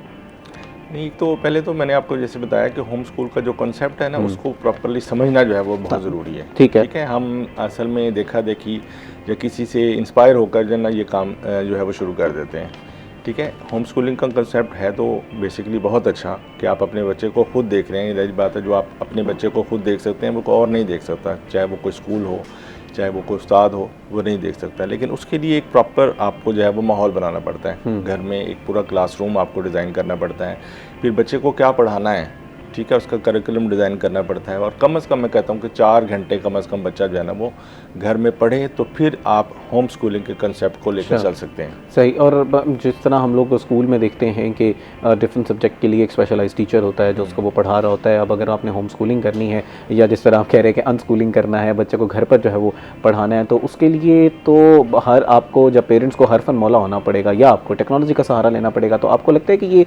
अगर हम ओवरऑल देखें तो ये एक्सपेंडिचर उतना ही बन जाता है जितना आप स्कूल भेजने में लगा रहे थे? जी, बिल्कुल ऐसे ही है। ये कंसेप्ट छोटे लेवल पर तो मैं समझता हूँ कि थोड़ा सा आसान इसलिए होता है कि चले छोटा बच्चा अभी इतना नहीं होता कि उसको बहुत ज़्यादा बूस्ट की ज़रूरत होती है, क्योंकि बच्चा तो बेसिकली सेल्फ लर्निंग से सीख रहा होता है, ठीक है। उसको सेल्फ लर्निंग से वो अपने बहन भाइयों को देखकर, अपने रिश्तेदारों को देखकर, ख़ास तौर पर पेरेंट्स को देखकर जो है ना वो इमिटेट कर रहा होता है या उनको मॉडलिंग कर रहा होता है, उससे जो है वो सीख रहा होता है। जैसे आपने बात की कि ये एक्सपेंडिचर तो उतने ही जो है ना वो लग जाते हैं, तो वाकई ऐसे ही है कि ज़ाहिर बात है जब बच्चा घर में पढ़ेगा तो उसके लिए जो है फैसिलिटीज़ आपको जो है वो पूरी देनी पड़ेंगी। फिर आप हर सब्जेक्ट को नहीं देख सकते, ठीक है। तो उसके लिए क्योंकि आज जदीद ज़माना है, AI जन का ज़माना है, तो उसमें बहुत सी टेक्नोलॉजीज़ हैं। बहुत से इदारे वैसे होम स्कूलिंग को जो है ना वो कर रहे हैं, सपोर्ट भी कर रहे हैं, ताकि बच्चे घर बैठकर ऑनलाइन के ज़रिए जो है वो पढ़ सकें। लेकिन जैसे कि मैंने आपको बताया कि प्रोज एंड कॉन्स तो हर जगह पर होते हैं, प्रोज एंड कॉन्स तो हर फील्ड में जो है वो देखे जा सकते हैं। तो हमें देखना होगा कि इसके प्रोज कॉन्स कितने हैं और कॉन्स कितने हैं, फिर उसके बाद हमें जो है वो डिसाइड करना पड़ेगा कि होम स्कूलिंग बेस्ट है या फिर हम अपने बच्चों को स्कूल भेजें, तभी जो है ना वो सारे मामला टैकल कर पाएगा। ठीक हो क्या? अच्छा जनाब, ये बताइएगा कि किस एज के बच्चे के लिए ये बेनिफिशियल है? जैसे आपने कहा कि छोटी एज के बच्चे के लिए तो बेनिफिशियल है। अब हम यूजुअली अमूमी तौर पर 4, 4.5 बच्चे या 5 साल का जो बच्चा होता है उसको हम स्कूल भेज रहे होते हैं। आपको लगता है कि इस एज ब्रैकेट में हमें बच्चे को स्कूल नहीं भेजना चाहिए, होम स्कूलिंग या अनस्कूलिंग जिस तरह आप कह रहे हैं कि उसको वो करानी चाहिए, और जब उसको टेक्निकल कुछ ज़रूरत होती है, जब एडवांस थोड़े सब्जेक्ट स्टार्ट होते हैं जैसे 5th 6th क्लास के बाद, तो तब हमें स्कूल जो है वो भेजना चाहिए?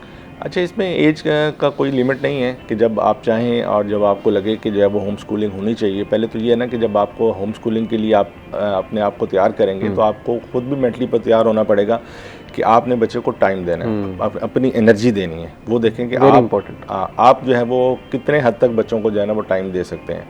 तो यूजली ये हमारे जो पाकिस्तानी मुआशरा है इसमें तो हमने देखा है, क्योंकि मैं अब स्कूल अपना भी जो है वो चला रहा हूँ, तो उसमें ये देखा जाता है कि माएँ, और जैसे आजकल छुट्टियाँ हैं तो हमें कॉल करके बार बार पूछ रहे हैं कि स्कूल कब खुलेंगे। उनका मौक़िफ़ ये होता है कि कब हमारे बच्चे स्कूल जाएंगे और हमें रिलीफ मिलेगा और हम जो है वो स्पेयर होंगे, क्योंकि बच्चों के घर गिराने की वजह से ज़ाहिर बात है उनके सारे मसाइल उनको उनको खुद एड्रेस करने पड़ते हैं। तो इस वजह से जो है वो ये ज़रूरी है कि पहले हमें देखना पड़ेगा कि हम बच्चों को प्रॉपरली टाइम दे सकेंगे, बच्चों के लिए जो है ना जो सहूलियात उन्हें घर में चाहिए वो दे पाएंगे या नहीं दे पाएंगे। अगर तो ये सारे मामलात आप कर सकते हैं तो फिर होम स्कूलिंग इज़ बेस्ट। ठीक है, अब जैसे हम होम स्कूलिंग के ऊपर बात कर रहे थे तो उसी को थोड़ा सा, उसकी डेफिनेशन को थोड़ा सा एक्सपैंड करते हैं। जैसे आपने कहा कि बच्चे को घर पर तालीम देना है होम स्कूलिंग, या अनस्कूलिंग स्कूल से निकाल कर बच्चों को घर पर तालीम देना, उसमें किन किन चीज़ों की ज़रूरत है हमें? टेक्नोलॉजी की हमें नज़र आता है कि इस चीज़ की ज़रूरत है, पेरेंट्स का टाइम देना ज़रूरत है, इसके अलावा मज़ीद और किस चीज़ की ज़रूरत है? अच्छा देखें, बुनियादी जो मकसद है ना तालीम का, हम उस मकसद को डिफ़ाइन नहीं कर पाते। जो पेरेंट्स जो है ना इस चीज़ को नहीं देखते कि जो तालीम का बुनियादी मकसद है वो कैरेक्टर बिल्डिंग है, ठीक है। और मैं समझता हूँ कि अगर कोई भी स्कूल, कोई भी इदारा ये 3 C's जो है वो मुकम्मल नहीं कर रहा है, या 3 C's जो है वो बच्चे के अंदर बिल्डअप नहीं कर रहा, तो इसका मतलब है कि बच्चा वहाँ पर स्पॉइल हो रहा है। मसलन फॉर एग्जांपल कि उसकी पहले तो कैरेक्टर बिल्डिंग, फर्स्ट C है कैरेक्टर, कि उसके कैरेक्टर बिल्डिंग पर काम होना चाहिए। बच्चे को पता होना चाहिए कि क्या राइट है और क्या रॉन्ग है, ठीक है। दूसरा जो है वो बच्चे की जो है ना वो क्रिएटिविटी, ठीक है।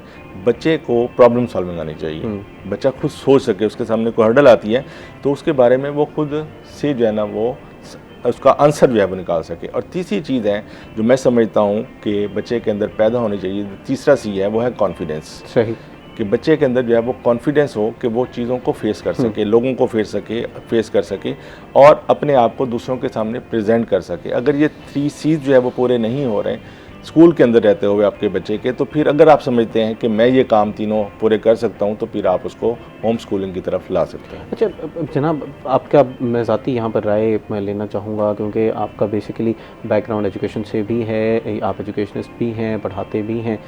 ये बताइएगा ताहिर साहब कि आपकी ज़ाती राय इसमें क्या है कि बच्चों को क्या वाकई घर में पढ़ाना चाहिए, या हमने देखा देखी एक चीज़ ये है अडॉप्ट करना शुरू कर दी है जिसका फिर हमें बाद में नेगेटिव इम्पैक्ट होगा, या आपको लगता है ये बेस्ट है घर में ही पढ़ाना चाहिए, उसके बाद फिर एक सर्टेन एज के बाद स्कूल भेजना चाहिए? जी वो मैंने जैसे बताया कि अगर आप समझते हैं कि मैं इतना एलिजिबल हूँ कि अपने बच्चे को, देखें तरबियत की जो अवलीन दरसगाह है वो माँ है, ठीक है। माँ ने बच्चे को साथ लेकर चलना होता है, लेकिन उसके साथ साथ बच्चे को स्कूल्स में भेजें ताकि उसकी सोशल स्किल, उसके अंदर शेयरिंग वाली जो है वो चीज़ें, बहुत सी चीज़ें हैं जो बच्चा स्कूल में बैठकर जो है वो सीखता है, ठीक है। सिर्फ तालीम जो है वो नहीं देती, इसके अलावा बहुत सी ऐसी चीज़ें हैं जो बच्चे के अंदर जो है वो स्कूल में रहते हुए भी जो है वो पैदा होती हैं। अगर तो ये सारी चीज़ें स्कूल पैदा नहीं कर रहा तो मैं समझता हूँ, और आप उसमें ये चीज़ें उभार सकते हैं, उसमें चीज़ें पैदा कर सकते हैं, फिर आपको होम स्कूलिंग की तरफ आना चाहिए।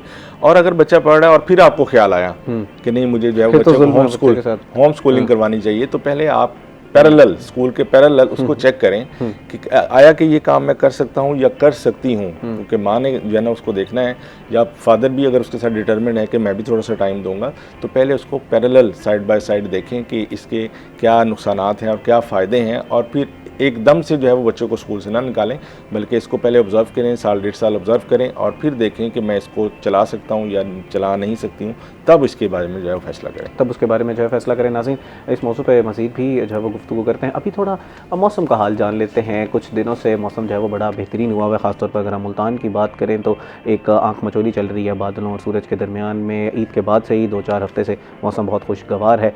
आज की क्या सूरत हाल है वो जान लेते हैं। हसन मलिक जो है वो हमें आगाह करेंगे। जी हसन, क्या सूरत हाल है जी वेदर की? जी त्यामा शहर या मुल्तान और गिरदोनवा के अगर आज के मौसम के हवाले से बात की जाए तो मुल्तान शहर का मतला गुज़िश्ता कई रोज़ से जुज़वी तौर पर अवर आलूद रहता हुआ दिखाई दे रहा है, जिसमें अगर गुज़िश्ता मुल्तान शहर में स्पेल के हवाले से बात की जाए तो बारिशों के स्पेल ने भी मुल्तान शहर में कदरे मौसम को बेहतर किया है। दर्जा हरारत भी नुमाया तक कम रहता हुआ दिखाई दिया। आज अगर मौसम के हवाले से बात की जाए तो महकमा मौसमियात की जानिब से कहा जा रहा है कि दिन भर मतला इसी तरीके से जुज़वी तौर पर अबर आलूद रहता हुआ दिखाई देगा। आसमान पर से आप बादलों का राज होगा, सूरज और बादलों की आंख मचोली का सिलसिला भी इसी तरीके से जारी व सारी रहता हुआ दिखाई देगा। आज अगर शहर के कम से कम दर्जा हरारत की बात की जाए तो आज मुल्तान शहर का कम से कम दर्जा हरारत 17 डिग्री सेंटीग्रेड पर रिकॉर्ड किया गया, जबकि ज़्यादा से ज़्यादा दर्जा हरारत आज शहर और गिरदोनवा का 29 से 30 डिग्री सेंटीग्रेड तक जाने के इम्कान ज़ाहिर किए जा रहे हैं। हवा में नमी का तनासुब कदरे बेहतर है, जो कि आज 85% तक रिकॉर्ड किया गया, जबकि अगर एयर क्वालिटी इंडेक्स को देखें तो आज शहर का मजमूई तौर पर फ़िज़ाई आलूदगी भी कदरे कम और थमती हुई दिखाई दे रही है, जो कि 70 पॉइंट्स पर रिकॉर्ड किया गया, जबकि पाकिस्तान के फ़िज़ाई आलूदा तरीन शहरों की लिस्ट में मुल्तान आज 6ठे नंबर पर स्टैंड करता हुआ दिखाई दे रहा है। आज दोपहर से शाम के औकात में भी मुल्तान शहर में हल्की बूंदाबांदी के इम्कानात ज़ाहिर किए जा रहे हैं और ये ज़रूर कहा जा रहा है कि बड़ा मिनिमम से और बड़े वीक से चांसेस हैं कि बारिश हो, लेकिन ओवरऑल जो मतला है वो अबर आलूद रहता हुआ दिखाई देगा। आसमान पर बादलों का राज होगा और सूरज और बादलों की आंख मचोली का सिलसिला भी इसी तरीके से जारी व सारी रहेगा। लेकिन जो नेक्स्ट स्पेल है वो स्टार्ट होना है मुल्तान शहर में थर्सडे से, और जो थर्सडे से बारिशों का स्पेल है वो तकरीबन 8 से 9 अप्रैल तक जारी व सारी रहेगा, जिसमें वक्फे से मूसलाधार बारिश के इम्कानात देखने में आएंगे। और ये महकमे मौसमियात की जानिब से कहा जा रहा है कि जिस तरीके से ये 8 और 9 रोज़ का बारिशों का स्पेल होगा, इसमें दर्जा हरारत नुमाया तक कम रहता हुआ दिखाई देगा, जल था लेक होता हुआ दिखाई देगा और हल्की हवा चलने की वजह से मुल्तान शहर का मौसम भी कदरे बेहतर रहता हुआ दिखाई देगा। आइंदा 24 घंटों के हवाले से बात की जाए तो आइंदा 24 घंटों के दौरान मुल्तान शहर का मतलब जुज़वी तौर पर अबर आलूद रहता हुआ दिखाई देगा, आसमान पर बादलों का राज होगा और हल्की हवा चलने की वजह से मौसम कदरे खुशगवार रहता हुआ दिखाई देगा। जी सो मच हसन मलिक। का मौसम जो है वो कदरे खुशगवार रहता हुआ नज़र आएगा, तो नाज़रीन मौसम को भरपूर तरीके से एंजॉय कीजिएगा, पकोड़े शकोड़े बनाइएगा, चाय शाय बनाइएगा, और अगर दिल करे तो हमें भी अपनी दावत पे बुला लीजिएगा, हम भी आपके साथ बैठ के जो है वो एंजॉय कर लेंगे। स्क्रीन पर आपके नंबर जो है वो चल रहे हैं, आप बुला लीजिएगा। अच्छा, इसी के साथ साथ अपनी सेहत का ख्याल लाजमी तौर पर रखिएगा। ये जो बारिश वाला मौसम होता है इसमें थोड़ी सी हम बदएहतियाती कर लेते हैं और फिर बाद में हमारी सेहतें जो है ख़राब हो जाती हैं। 2-4 दिन हम एंजॉय करते हैं, 1 या 2 दिन हम एंजॉय किया बारिश को, और उसके बाद फिर 2 हफ्ते जो है वो फिर टैबलेट्स खाई और डॉक्टर्स के चक्कर लगाए, खाना पीना जो है वो ख़राब हो गया, गले ख़राब हो गए, नज़ला पे जो है वो होना शुरू हो जाता है। तो उस चीज़ का ध्यान रखिएगा। बहरहाल मौसम को जो है वो भरपूर तरीके से एंजॉय कीजिएगा। मुल्तानियों के लिए तो वैसे ही ऐसे मौसम बहुत कम आते हैं, क्योंकि सूरज ऐसा लगता है कि मुल्तान जो है वो बिल्कुल सूरज के करीब है, तो लाजमी तौर पर एंजॉय कीजिएगा। ताहिर साहब, आपकी तरफ चलते हैं। हम लोग मौसम के हवाले से जो है वो डिस्कशन कर रहे थे हसन मलिक से। थोड़ा सा ये बताइएगा कि होम स्कूलिंग पे हम लोग तफसीलन बात कर रहे थे। आपने कहा कि अगर पेरेंट्स जो हैं वो चीज़ें फराहम कर सकते हैं, उस तरह की चीज़ें जो स्कूल में हैं, तो फिर उनको जो है वो डिसीजन इस तरह का लेना चाहिए। अब स्कूल में तो सिर्फ एक बच्चा जाता है 6 से 7 घंटे के लिए, वहाँ पर उसको पूरा माहौल मिलता है, प्लेग्राउंड मिलते हैं, वहाँ पर जो है वो डिफरेंट जो उसके पीयर्स होते हैं उनसे वो बहुत कुछ सीख रहा होता है, खेल के मैदानों से बहुत कुछ सीख रहा होता है, बातचीत करके सीख रहा होता है। तो आपको लगता है कि ये फिजिबल है इस तरह का माहौल घर में देना? देखिए, अगर आपने फ़ैसला कर ही लिया है तो फिर ज़ाहिर बात है आपने ये तमाम चीज़ें जो है वो देखी होंगी कि बच्चा किस तरह सोशलाइज़ करेगा, किस तरह जो है वो इंटरेक्शन करेगा अपने क्लासमेट्स से, जिस तरह उन्होंने बातचीत करनी है या उनके साथ खेलना है, तो वो किस तरह इन चीज़ों को जो है वो घर में रह के इंजॉय करेगा।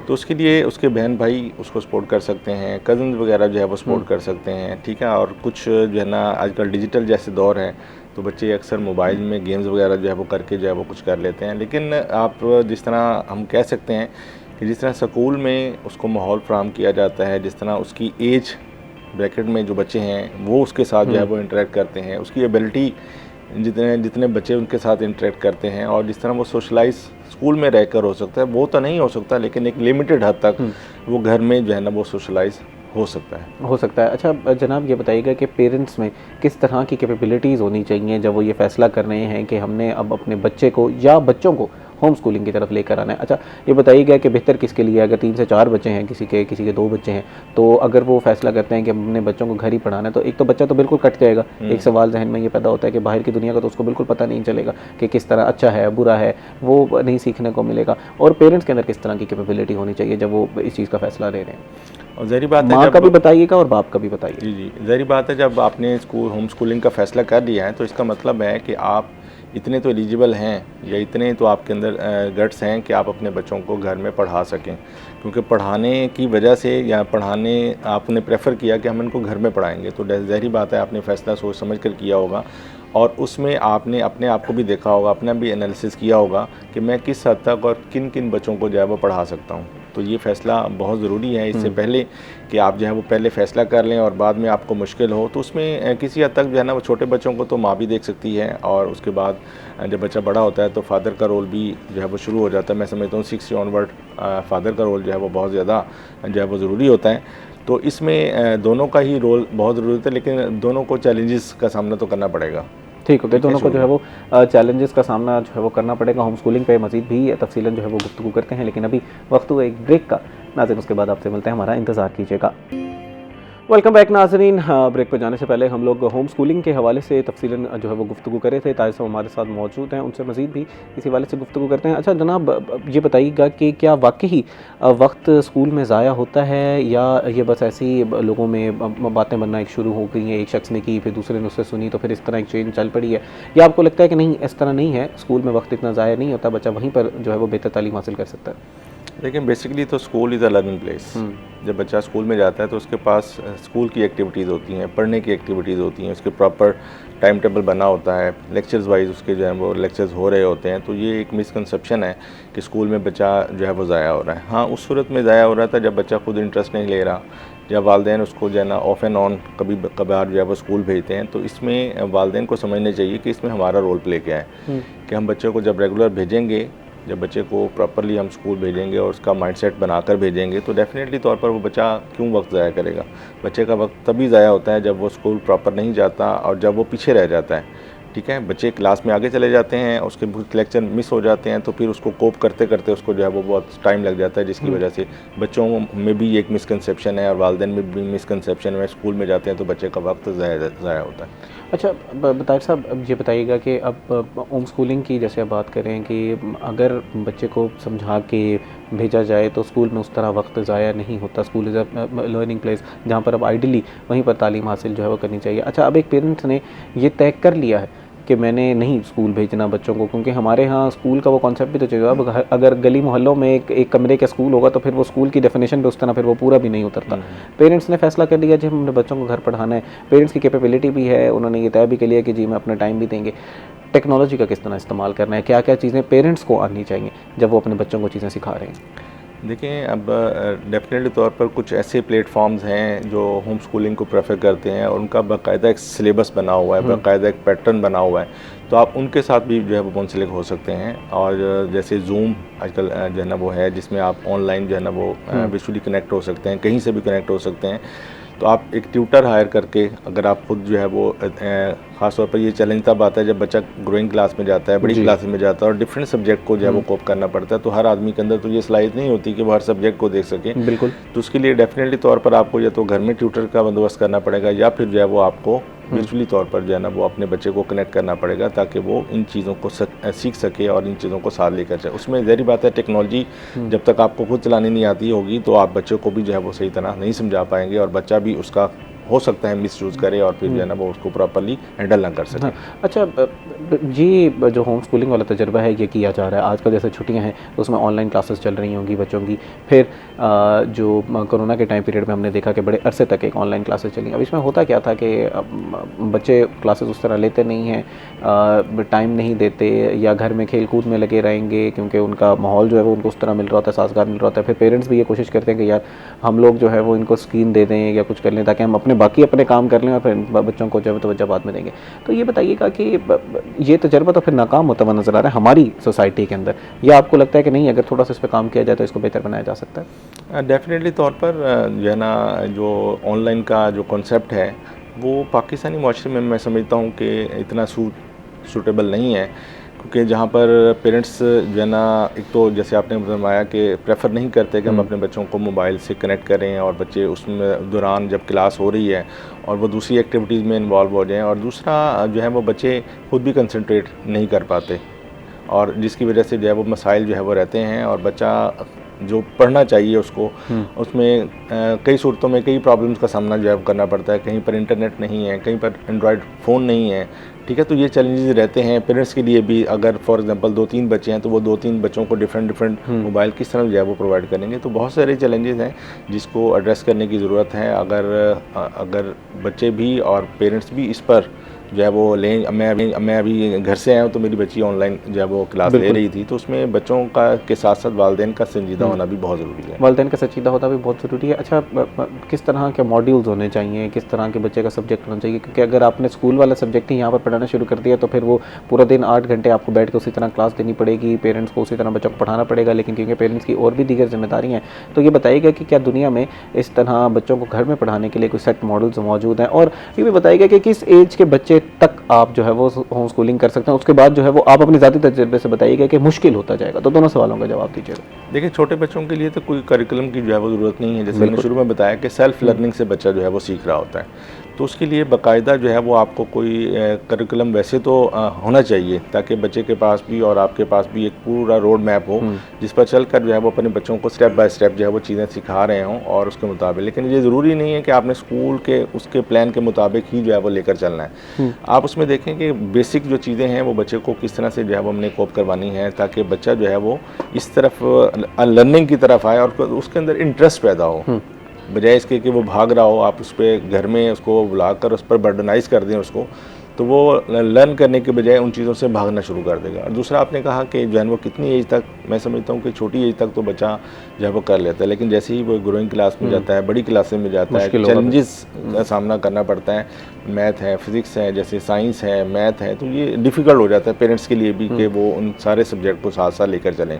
तो इसलिए अगर आपने स्कूलिंग करवानी भी है और उसको अगर आपने जज भी करना है, तो बच्चों को अर्ली एज में आप चेक कर सकते हैं कि आया कि मैं इस कैपेबल हूँ, मैं इस माँ ये समझती है कि मैं इसको पढ़ा सकती हूँ और इसके अंदर जो शख्सियत साजी है वो मैं इसकी कर सकती हूँ, करैक्टर बिल्डिंग कर सकती हूँ। यही शख्सियत साजी पे एक सवाल जनाब, do you think it is better for the children to study at home? जो चीज़ें उन्होंने सीखनी होती हैं उनकी जो it is better for the cognitive abilities, क्या उनकी उसी तरह डेवलप होंगी, या आपको लगता है नहीं स्कूल में बेहतर है? ज़ाती तज्ज़िया आपका इसमें जाना चाहना हो। नहीं, इन केस देखना ये पड़ेगा कि हमें स्कूल में और इसमें जो है ना वो किस किस्म का माहौल जो है वो प्रोवाइड किया जाता है। ठीक है, अगर तो आप समझते हैं कि घर में माहौल ज़्यादा बेहतर है और बच्चे की जो कॉग्निटिव एबिलिटीज़ हैं उसको पॉलिश किया जा सकता है विद प्रैक्टिकल टूल्स, कि उनको साथ साथ ये सिर्फ अंडरस्टैंड तो करवाना नहीं है ना। हाँ। असल तो चीज़ है कि बच्चे को प्रैक्टिकली जो है जो वो चीज़ें करवाई जाएँ और उनको दिखाया जाए। इसी वजह से जो है वो डिकोडिंग वाला और ये चीज़ें जो है वो आ रही हैं, अब AI के टूल्स वगैरह आ रहे हैं जिसमें मशीन लर्निंग के ज़रिए जो है वो बच्चों को प्रैक्टिकली सब्जेक्ट जो है वो पढ़ाए जाते हैं और उनको दिखाया जाता है कि बच्चे ने एक चीज़ पढ़ी है उसको वो प्रैक्टिकली किस तरह से जो है वो परफॉर्म करेगा।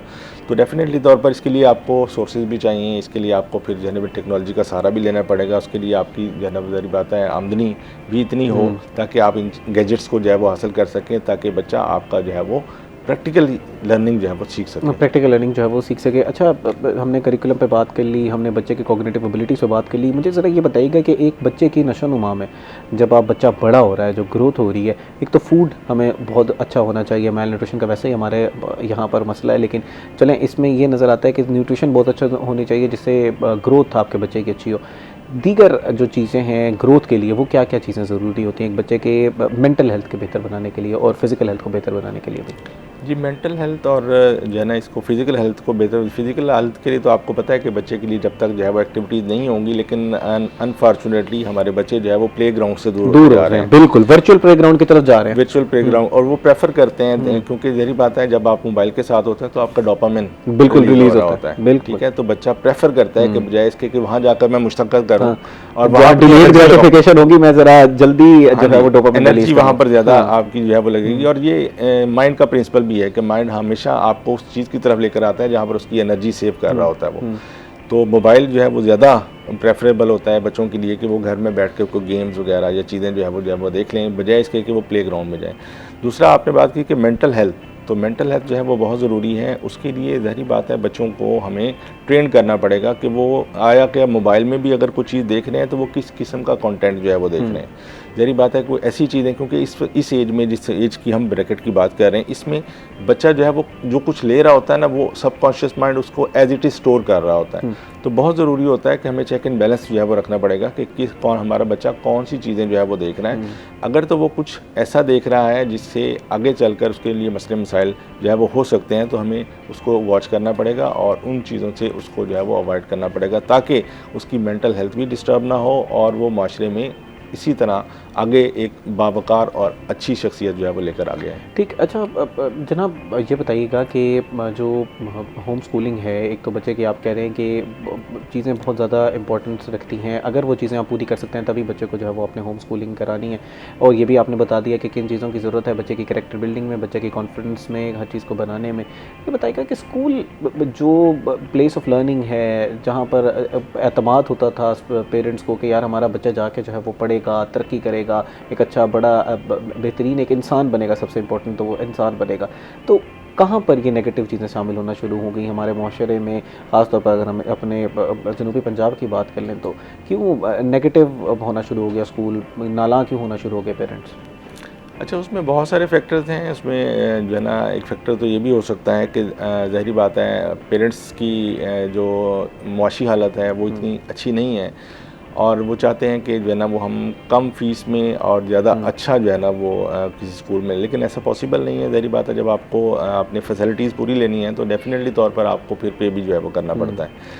तो बात औक़ात ये होता है कि पेरेंट्स की जो विश होती है वो पूरी नहीं होती, ठीक है। वो जो चाह रहे होते हैं वो कुछ स्कूल्स उनको प्रोवाइड नहीं कर पाते, जिसकी वजह से जो है वो पेरेंट्स फिर कोशिश करते हैं कि हम इनको घर में जो है वो रखें और घर में जो है वो पढ़ा लें। लेकिन मैं समझता हूँ, ये मेरी ज़ाती ओपिनियन है कि घर में वो आप प्रोवाइड नहीं कर। सबसे चीज़ जो कीमती चीज़ है वो वक्त है। जब आप अपने बच्चे को वक्त ही नहीं दे पाएंगे तो आजकल की जो फास्ट फेस लाइफ है तो उसमें तो टाइम ही नहीं होता। ख़ास तौर पर फादर के लिए इतना पॉसिबल नहीं होता कि वो सुबह से जो है वो शाम तक जो है वो बाहर कमा कर आए और फिर अपने बच्चों को जो है वो चेक करें और फिर जो है उनको देखें। पहले जैसे आपने फरमाया, पहले होता था कि हम अपने बच्चों पर खुद फोकस करते थे, देखते थे, असातिज़ा से भी आजकल जो है वो ऐसा नहीं है। इसमें ज़रा हुकूमत का किरदार भी समझना चाहूँगा। हुकूमत बड़ा प्रोएक्टिवली इसको देख रही है कि जो बच्चे स्कूल हैं उसको उनको स्कूल में दाखिल कराया जाए। हुकूमत का किरदार है, अपने स्कूल्स को कुछ बेहतर किया जा रहा है। एजुकेशन जो हमारा डिपार्टमेंट है वो काफ़ी ज़्यादा इसके ऊपर काम कर रहा है। उस पर ज़रा थोड़ी सी गुफ्तगू कर लेते हैं। अभी वक्त हुआ एक ब्रेक का, नाज़रीन हमारे साथ रहिएगा। वेलकम बैक नाजरीन। ब्रेक पर जाने से पहले हम लोग होम स्कूलिंग के हवाले से जो है वो गुफ्तगू कर रहे थे। मज़ीद भी उसी मौजू पर गुफ्तगू करते हैं। अभी ज़रा मार्केट्स का रुख कर लेते हैं और जान लेते हैं कि महंगाई की क्या सूरत हाल है। क्या आवाम को वो जो रेट तय किए जाते हैं उन रेट्स पर चीज़ें मिल भी रही हैं या नहीं मिल रही। राना सलमान ज़मीर साहब जो है वो इस हवाले से आगाह करेंगे। कुछ लोगों के साथ मौजूद हैं इस वक्त। राना साहब पब्लिक ओपिनियन लेने की कोशिश करें। जी राना साहब, क्या सूरत हाल है जी महंगाई की? लोगों को उन निरखों पर चीज़ें मिल भी रही हैं जो हुकूमत ने तय की हैं? जी बिल्कुल, इस वक्त शहर औलिया में खुदसाख्ता महंगाई जो है वो अरूज पर जा चुकी है और शहरियों ने सस्ते दामों की सब्जियां और फल ख़रीदने के लिए जो है वो सब्ज़ी मंडी का रुख कर लिया है। मेरे साथ शहरी मौजूद हैं। अंकल जी, क्या कहेंगे? आपने फल भी लिए हैं, सब्ज़ी भी ले रहे हैं, बाहर रेट क्या है और अंदर क्या रेट सस्ता है? प्राइसों का भी, कुछ चीज़ों का तो इतना ज़्यादा फ़र्क होता है कि हम हैरान हो जाते हैं। यहाँ पर जो प्राइसें चल रही हैं तो वहाँ पर तो वो कई गुना ज़्यादा, और वैरायटी म्यार भी नहीं होता उनका ना। वो यहाँ से निकम्मी चीज़ सस्ते पैसों में लेके जाके हमें परचून में कई गुना ज़्यादा महंगा, और म्यार भी नहीं होता। यहाँ हमें म्यारी चीज़ भी मिल जाती है, हर वैरायटी है यहाँ पे, तो हमें म्यारी चीज़ अच्छे रेट में मिल जाती है। तो इसलिए यहाँ पे इंजॉयमेंट भी है, अगर सोचा जाए तो एक टाइम पास हो जाता है और चीज़ें भी अच्छी मिल जाती हैं। ये सेब मैंने यहाँ से 400 रुपये लिया है, इससे निकम्मा सेब वहाँ पे 500 रुपये में मैंने लिया हुआ है, इसलिए यहाँ आ जाते हैं, चीज़ भी अच्छी मिल जाती है। और सब्ज़ मिर्ची यहाँ पे बहुत अच्छी क्वालिटी की 50 रुपये किलो है, हमें वहाँ से 50-60 रुपये पाव दे रहे हैं। अब निज़ाम भी अच्छा है सब्ज़ मंडी का पहले से पहले तो यहाँ पे आना ही मुश्किल था, अब ये जो इंतज़ामिया है सफाई का और पहले से काफ़ी बेहतर है। इसलिए इंजॉयमेंट के लिए लोगों को आना चाहिए और चीज़ें अपनी मर्ज़ी की लेके हमें उसमें फ़ायदा भी होता है। और ये एक नई दुनिया है, जिसने नहीं देखी उसके लिए ज़रूर आना चाहिए। ज़रूर आना चाहिए जी। इसी तरीके से इस वक्त लोग जो हैं उन्होंने यहाँ पर सब्ज़ी मंडी का जो है वो रुख किया हुआ है। बात करेंगे आज के सरकारी निर्खनामे में, तो आज के सरकारी निर्खनामे में जो आलू है वो 15 है, अदरक 265 है, पालक 30 है और बैंगन जो है वो 65 रुपये फ़ी किलो मुकर्रर किया गया। मगर मार्केट के अंदर आलू 30 और अदरक 350, पालक जो है वो 50 और बैंगन जो है वो 80 रुपये फ़ी किलो तक फ़रोख्त हो रहा है। सरकारी निर्खनामों में प्याज 55 है, टमाटर 60 है, तोरी 140 है और सब्ज़ मिर्च 65 रुपये फ़ी किलो मुकर्रर की गई। मगर मार्केट के अंदर प्याज जो है वो 70 है, टमाटर 80 है, तोरी जो है वो 160 और सब्ज़ मिर्च जो है वो 100 रुपये फ़ी किलो तक जो है वो फ़रोख्त की जा रही है। इसी तरीके से खीरे की बात करेंगे तो 40 रुपये, गाजर 45 रुपये, देसी लहसन जो है 150 रुपये फ़ी किलो मुकर्रर किया गया। मगर मार्केट के अंदर खीरा गाजर 80 रुपये और लहसन जो है 140 रुपये किलो तक जो है फ़रोख्त हो रहा है।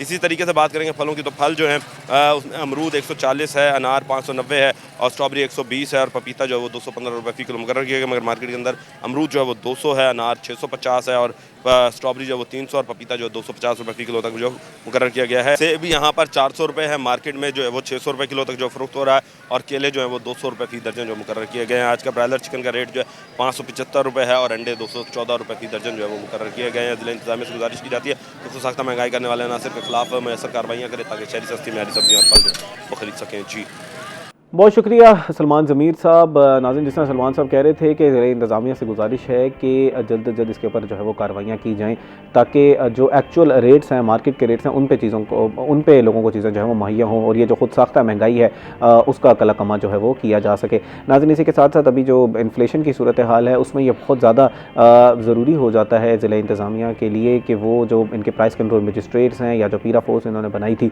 उसको फ़ाल करें और उनकी जो बुनियादी ज़िम्मेदारी हैं उनको पूरा करें। हमें पीरा फोर्स के अगर किरदार की बात करें तो शहर में बड़ा अच्छा किरदार रहा, इन्फोर्समेंट इंक्रोचमेंट के हवाले से काफ़ी अच्छी कार्रवाइयाँ की गई, लेकिन अब इसको भी देखने की ज़रूरत है। ये जो निर्खनामा है इसकी इम्प्लीमेंटेशन जो है वो करवाने की ज़रूरत है ताकि लोगों को अपनी दहलीज पर चीज़ें उसी रेट पर मिलें जो हुकूमत ने रेट तय किया हुआ है, और मंडियों की तरफ उनको रुकना करना पड़े। वो तो शहरी खुश भी हो रहे थे कि चले एंजॉयमेंट भी हो रही है, हम लोग मंडी का रुख करते हैं, उसको एंजॉय भी कर लेते हैं, लेकिन बहरहाल जो रेट्स हैं वो यूनिफॉर्म होने चाहिए, हर जगह पर एक जैसे रेट्स होने चाहिए, मनमाने रेट नहीं होने चाहिए। उम्मीद करते हैं कि सारी चीज़ों पर जो है वो काम करेगी ज़िला इंतज़ामिया। अब जो हम लोग जो होम स्कूलिंग के ऊपर गुफ्तगू कर रहे थे उसी को जो है वो कंटिन्यू करते हैं। ताहिर साहब, ये बताइएगा, इन्फ्लेशन की सूरत हाल, महंगाई की सूरत हाल आपके सामने है, और इस वक्त जो खित्ते की जो सूरत हाल है उसके बाद भी लग रहा है कि इन्फ्लेशन एक जाम पाएगा, इन्फ्लेशन बहुत ज़्यादा बढ़ जाएगी।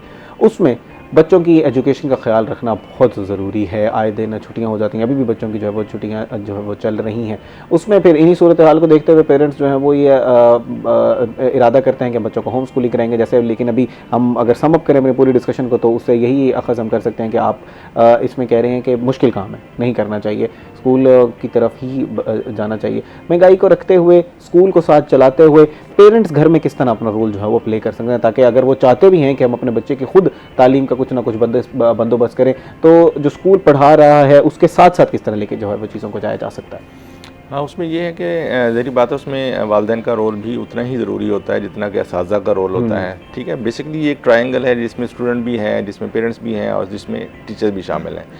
लेकिन अनफॉर्चुनेटली पेरेंट्स ये समझते हैं कि हमने स्कूल बच्चे को भेज दिया है तो स्कूल वालों की ज़िम्मेदारी है कि वो उसको फुली तौर पर एजुकेट करें, उसको फुली। लेकिन जब बच्चा घर आता है 6 घंटे के बाद, 5 घंटे के बाद, तो वालिदैन की ज़िम्मेदारी बनती है कि उसको घर में जो उसका होमवर्क मिला हुआ है, जो चीज़ें जो उसने वहाँ पे लर्न की हैं उसको दोबारा से रिवाइज़ करवाएं, उनको चीज़ों को देखें ताकि बच्चा जो है ना वो अपनी स्टडी को कंटिन्यू कर सके। लेकिन अनफॉर्चुनेटली हमने इस माशरे में देखा है कि वालिदैन अपना रोल अदा नहीं करते हैं, वो स्कूल भेज देते हैं या फिर जो है वो अकेडमी भेज देते हैं। ये पूरा साइकिल है, स्कूल फिर एकेडमी फिर कारी साहब, उसके बाद रात को होमवर्क और फिर सोना। हाँ जी, बच्चे को फुल्ली बर्डनाइज जो है वो किया हुआ है, सिर्फ पढ़ाई को पढ़ाई को जो है ना वो प्रेफर किया जाता है। अच्छा, ये सारा चीज़ें जो हैं वो माशरे में इस तरह आई कि हमने सुना देखा, ठीक है, कि पढ़ाई बहुत ज़रूरी है, पढ़ाई बहुत ज़रूरी है। लेकिन मैं समझता हूँ बीइंग एन एजुकेशनिस्ट, हर बच्चा एक कैपेबिलिटी के साथ पैदा होता है, हर बच्चे के अंदर जो है वो एक सलाहियत अल्लाह ताला ने रखी हुई होती है।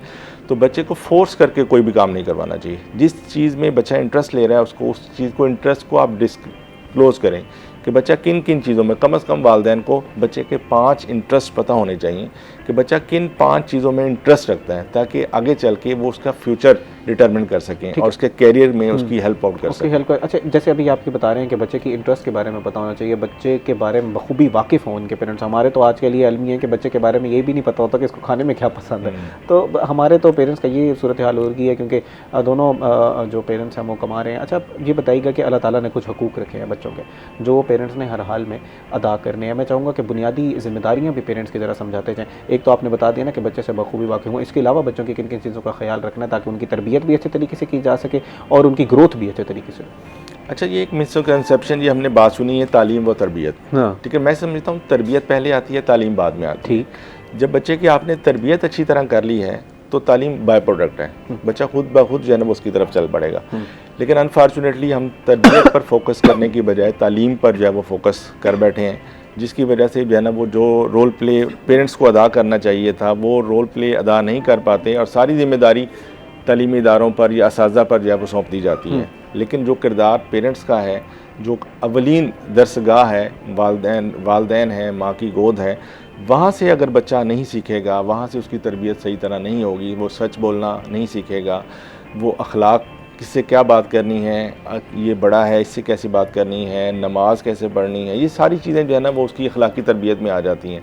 तो अगर ये अखलाकी तरबियत उसके घर से नहीं हुई है तो डेफिनेटली तौर पर इसको आप स्कूल के ज़िम्मे नहीं लगा सकते। वो जो काम आपने करना था उसको वो आपने जिम्मेदारी जो है वो पूरी करनी है। मजीद भी सर इसी रोल पे बात करते हैं कि पेरेंट्स का क्या रोल है कि सारी जिम्मेदारी जो है वो असातिज़ा पर नहीं डाली जा सकी। इवेंचुअली ये आपका बच्चा है, आपने उसका ख्याल जो है वो लाजमी तौर पर रखना है। अभी वक्त हुआ एक ब्रेक का। नाज़रीन, नहायत ही अहम मौजू पर हम लोग गुफ्तगू कर रहे हैं, इसी पर मजीद गुफ्तगू करेंगे, हमारे साथ रहिएगा। वेलकम बैक नाजरीन। ब्रेक पे जाने से पहले हम लोग पेरेंट्स की ज़िम्मेदारियों के ऊपर जो है वो गुफ्तगू कर रहे थे कि पेरेंट्स की कुछ ज़िम्मेदारियां हैं जो उन्होंने पूरी करनी है और ये ज़िम्मेदारियां मल्टीप्लाई हो जाती हैं जब आप ये फैसला करते हैं कि अब हमने होम स्कूलिंग की तरफ जाना है। तो इसके चैलेंजेस को थोड़ा सा समझ लेते हैं कि उसमें क्या क्या चैलेंजेस आएंगे और फिर पेरेंट्स ने उससे निपटना किस तरह है। जी जनाब ताहिर साहब, ये बताइएगा कि पेरेंट्स के रोल के ऊपर हम लोग थोड़ी सी डिस्कशन कर रहे थे, उसको अगर आप थोड़ा सा एक्सपैंड करना चाहें तो प्लीज़ ऐड कर दीजिएगा, क्योंकि फिर हमें ब्रेक पर जाना पड़ा। उसके बाद जो होम स्कूलिंग के चैलेंजेस है उस पर भी ज़रा रोशनी डालिएगा। देखिए, हम पहले चैलेंजेस की तरफ देख लेते हैं कि चैलेंजेस क्या आ सकते हैं जब आप होम स्कूलिंग की तरफ आते हैं। तो उसमें जो बेसिक 4 जो है ना आपको चैलेंज का सामना जो ओवरऑल देखे गए हैं माशरे में, वो ये है कि हमने कैसे पढ़ाना कैसे है, कौन सा सिलेबस पढ़ाएंगे, कैसे पढ़ाएंगे, कौन सा टाइम टेबल रखेंगे। पहले तो ये आपको डिसाइड करना पड़ेगा, ठीक है। और फिर क्या हमारा बच्चा पीछे तो नहीं रह जाएगा, ये भी एक माइंड में आता है क्वेश्चन के बाकी बच्चे आगे निकल जाएंगे और हमारा बच्चा पीछे रह जाएगा। तीसरा जो बड़ा चैलेंज आ सकता है वो ये है कि जब बच्चा अभी तो चले इनिशियल एज में है, जब बड़ा हायर लेवल पर जाएगा, हायर एजुकेशन की तरफ जाएगा, तो फिर उसकी तालीम का क्या बनेगा।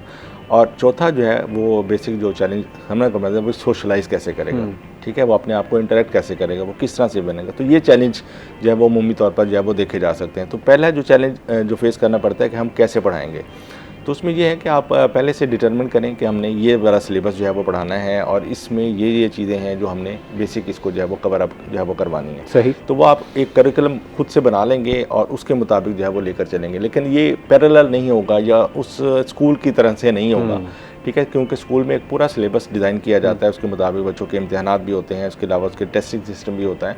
लेकिन आपने उसको मद्देनज़र नहीं रखना, बल्कि अपनी समझ के मुताबिक कोई ऐसा करिकुलम जो है वो डिज़ाइन करना है जिससे आपका बच्चा जो है वो आहिस्ता आहिस्ता ग्रूम करता रहे। दूसरा जो चैलेंज फेस कर, कहीं हमारा बच्चा पीछे तो नहीं रह जाएगा, लेकिन ये भी एक मैं समझता हूँ मिथ है, बिल्कुल, कि जो माइंड में फेयर जो है वो पाया जाता है कि कहीं मेरा बच्चा पीछे तो नहीं रह जाएगा। लेकिन जब आपने जिम्मेदारी ली है तो फिर डेफिनेटली तौर पर आपको जो है ना वो पूरा करना पड़ेगा, इस सारी चीज़ों को देखना पड़ेगा और फिर बच्चों को साथ साथ मिलकर बच्चे के साथ बच्चा बनकर जो है ना उसके साथ जो है वो लेकर चलना पड़ेगा। हाँ, ये चैलेंज जो तीसरा चैलेंज है वो आपको फेस करना पड़ता है जब आप हायर एजुकेशन में जाएंगे। तो डेफिनेटली तौर पर जब आप बच्चा फॉर एग्जांपल मैट्रिक में जाता है तो ज़रूरी नहीं है कि आपको उसको स्कूल में भेजने, आप गवर्नमेंट या बोर्ड जो है वो इजाज़त देते हैं कि आप उसका प्राइवेट एडमिशन जो है वो भेज दें। आप बच्चों की वो जो सिलेबस है वो लें, उसके मुताबिक उसको जो सब्जेक्ट आप पढ़ा सकते हैं वो पढ़ाएं, अदरवाइज़ उसका ट्यूटर का बंदोबस्त करें, कोई मॉडल पेपर जो है वो उसको लगवाएं ताकि उसको जो है वो बनाएं। क्योंकि ये हायर एजुकेशन के लिए आपको पता है जब आपने यूनिवर्सिटी जाना है तो उसका क्राइटेरिया तो है कि मैट्रिक उसको होना चाहिए, FSC नंबर होना चाहिए मेरिट पर आने के लिए, मेरिट पर आने के लिए। तो वो डेफिनेटली तौर पर अगर आपने देखना है कि अगर बच्चे को इन फ्यूचर में मैंने यूनिवर्सिटी भेजना है तो फिर उसके लिए ये सारे क्राइटेरिया को आपको पूरा करना पड़ेगा। और तीसरा लास्ट जो चैलेंज हमें समझेगा वो सोशलाइज कैसे करेगा। लेकिन वो बहुत ज़्यादा सोशलाइज तो स्कूल में ही करेगा डेफिनेटली तौर पर। जब वो अपने साजा से मिलेगा, अपने हम क्लास फेलो से मिलेगा, चीज़ों को लर्न करेगा तो वहीं से उसकी सोशलाइजेशन। लेकिन अगर आपने होम स्कूलिंग में कर लिया तो फिर डेफिनेटली तौर पर आपको भी, उसके बहन भाइयों को भी, उसके जो करीबी रिश्तेदार हैं, चचा फूफो या कज़न वगैरह हैं, उनको भी जो है वो अपना रोल प्ले अदा करना पड़ेगा। और ख़ास तौर पर जब वो गेस्ट आते हैं हमारे घर में तो हम उनको बच्चों को उनसे मिलवाएं ताकि बच्चों के अंदर कॉन्फिडेंस पैदा हो और वो कम्युनिकेट कर सकें और उनका जो है ना जो सोशलाइज वाली स्किल जो है ना वो किसी हद तक जो है ना वो पूरी हो सके। सबसे इंपॉर्टेंट सर आजकल की हमारी जो जनरेशन जी है, जनरेशन अल्फ़ा है, इनका तो मसला ही सबसे ज़्यादा यही है कि ये घर में महसूर होकर रह गए हैं। ये उस तरह ग्राउंड्स का रुख नहीं करते, ये अपने टैबलेट्स पर रहते हैं, मोबाइल फ़ोन पर रहते हैं, प्ले स्टेशन पर रहते हैं। इनको वर्चुअल दुनिया ज़्यादा पसंद है बजाय इसके कि ये बाहर जाके जो है वो फील्ड में ग्राउंड में जाकर चीज़ों को सीखे। तो ये सोशलाइज़ करने वाला मसला तो सबसे ज़्यादा हो जाएगा। तो इसलिए तो फिर हमें स्कूल जो है वो ज़्यादा बेहतर लगते हैं। इस पे ज़रा कमेंट कीजिएगा। डेफिनेटली तौर पर जब कॉन्फिडेंस इस पे सर कमेंट कीजिएगा। कॉलर हमारे सलाम पे मौजूद है, पहले उनका हम सवाल ले लें, उसके बाद फिर इसको यहीं से कंटिन्यू कीजिएगा। अस्सलाम वालेकुम जी, अपना नाम बताइएगा और सवाल कीजिएगा। जी वालेकुम अस्सलाम, साजिद हुसैन हजरा बोल रहा हूँ जी, मैं पत्तोकी से। और आपको और हमारे मौजूद मेहमान को पहले तो बहुत सारा सलाम पेश करता हूँ। वालेकुम अस्सलाम। मेरा सवाल है जी, हुकूमत जहाँ छुट्टियाँ ज़्यादा करती है, कभी गर्मियों की सर्दियों की छुट्टियों के साथ साथ मेरा यह वजह जो प्राइवेट सेक्टर में बनाए गए स्कूल हैं उनके हवाले से सवाल है। प्राइवेट सेक्टर में जहाँ पे एक तो असातिज़ा की ट्रेनिंग का इतना अच्छा इंतजाम नहीं होता, दूसरा बच्चों की यूनिफॉर्म और बुक्स और दूसरे जो मसाइल हैं वो भी वालिदैन के लिए एक किस्म का बड़ा चैलेंज है कि उन्होंने अपने जो फीसें हैं वो भी ज़्यादा रखी हुई हैं, और फिर उसके साथ साथ उनका यूनिफॉर्म का मसला है, बुक्स का मसला है।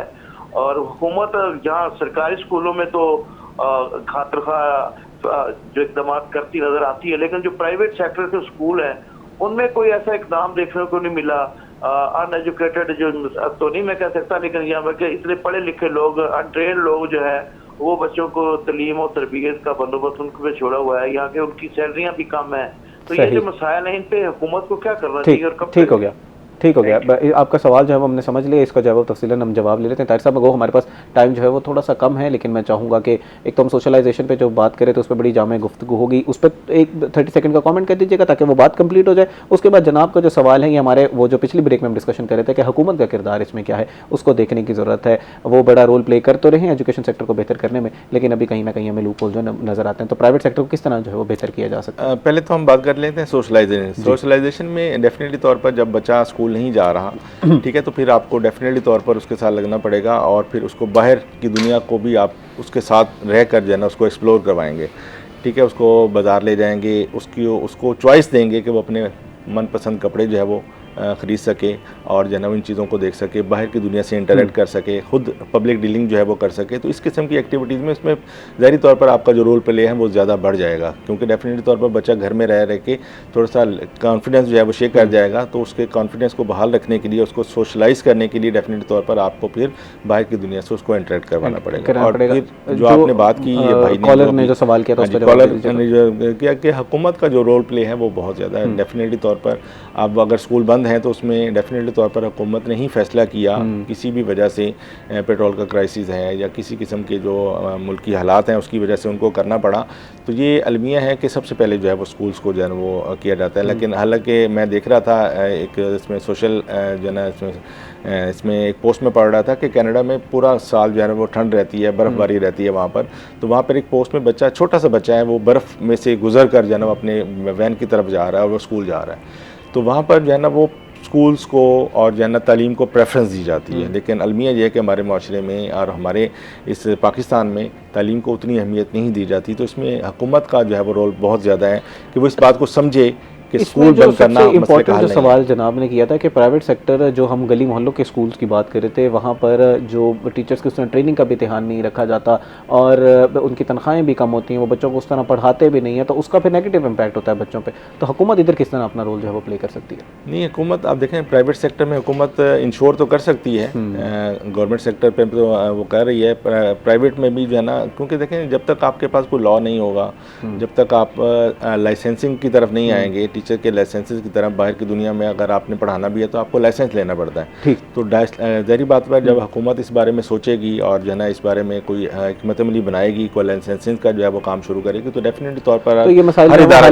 जो होगा। मोहम्मद ताहिर साहब बहुत शुक्रिया जी, आप आज हमारे साथ प्रोग्राम का हिस्सा बने और बड़ी सैर हासिल हमने गुफ्तगू की होम स्कूलिंग के ऊपर, बच्चों की तरबियत के ऊपर। उम्मीद करते हैं कि नाज़रीन आपको भी आज का प्रोग्राम जो है वो पसंद आया होगा। जैसा ताहिर साहब ने बात की कि अगर पेरेंट्स ये अब इरादा करते हैं कि उन्होंने होम स्कूलिंग करानी है तो उनके ऊपर एक एडिशनल जिम्मेदारी आयद हो जाती है कि उन्होंने बच्चों की अपनी तरबियत जो है वो उसका ज़िम्मा खुद ले लिया, तो उस पर ज़्यादा जो है वो मेहनत करनी पड़ेगी। इसी के साथ साथ जो हम बात कर रहे थे, कॉलम जिस तरह का सवाल किया कि हुकूमत को भी अपना रोल प्ले करने की ज़रूरत है। प्रोएक्टिव है, हुकूमत काम कर रही है एजुकेशन को बेहतर करने में। हमें नज़र आ रहा है कि जो आउट ऑफ स्कूल चिल्ड्रन है उसको स्कूल में लाने के लिए बड़े इक़दाम उठाए जा रहे हैं, लेकिन इसको मज़ीद जो है वो बेहतर करने की ज़रूरत है और जो लोगों के ख़दशात हैं उनको और लोगों के जो मसाइल हैं उनको दूर करने की ज़रूरत है। नाज़रीन उम्मीद करते हैं कि आज का प्रोग्राम आपको पसंद आया होगा। आपसे मुलाकात होगी कल एक नए प्रोग्राम, एक नए टॉपिक के साथ। तब तक अपने मेज़बान तिहाम आज़म को दीजिए इजाज़त। अल्लाह निगहबान।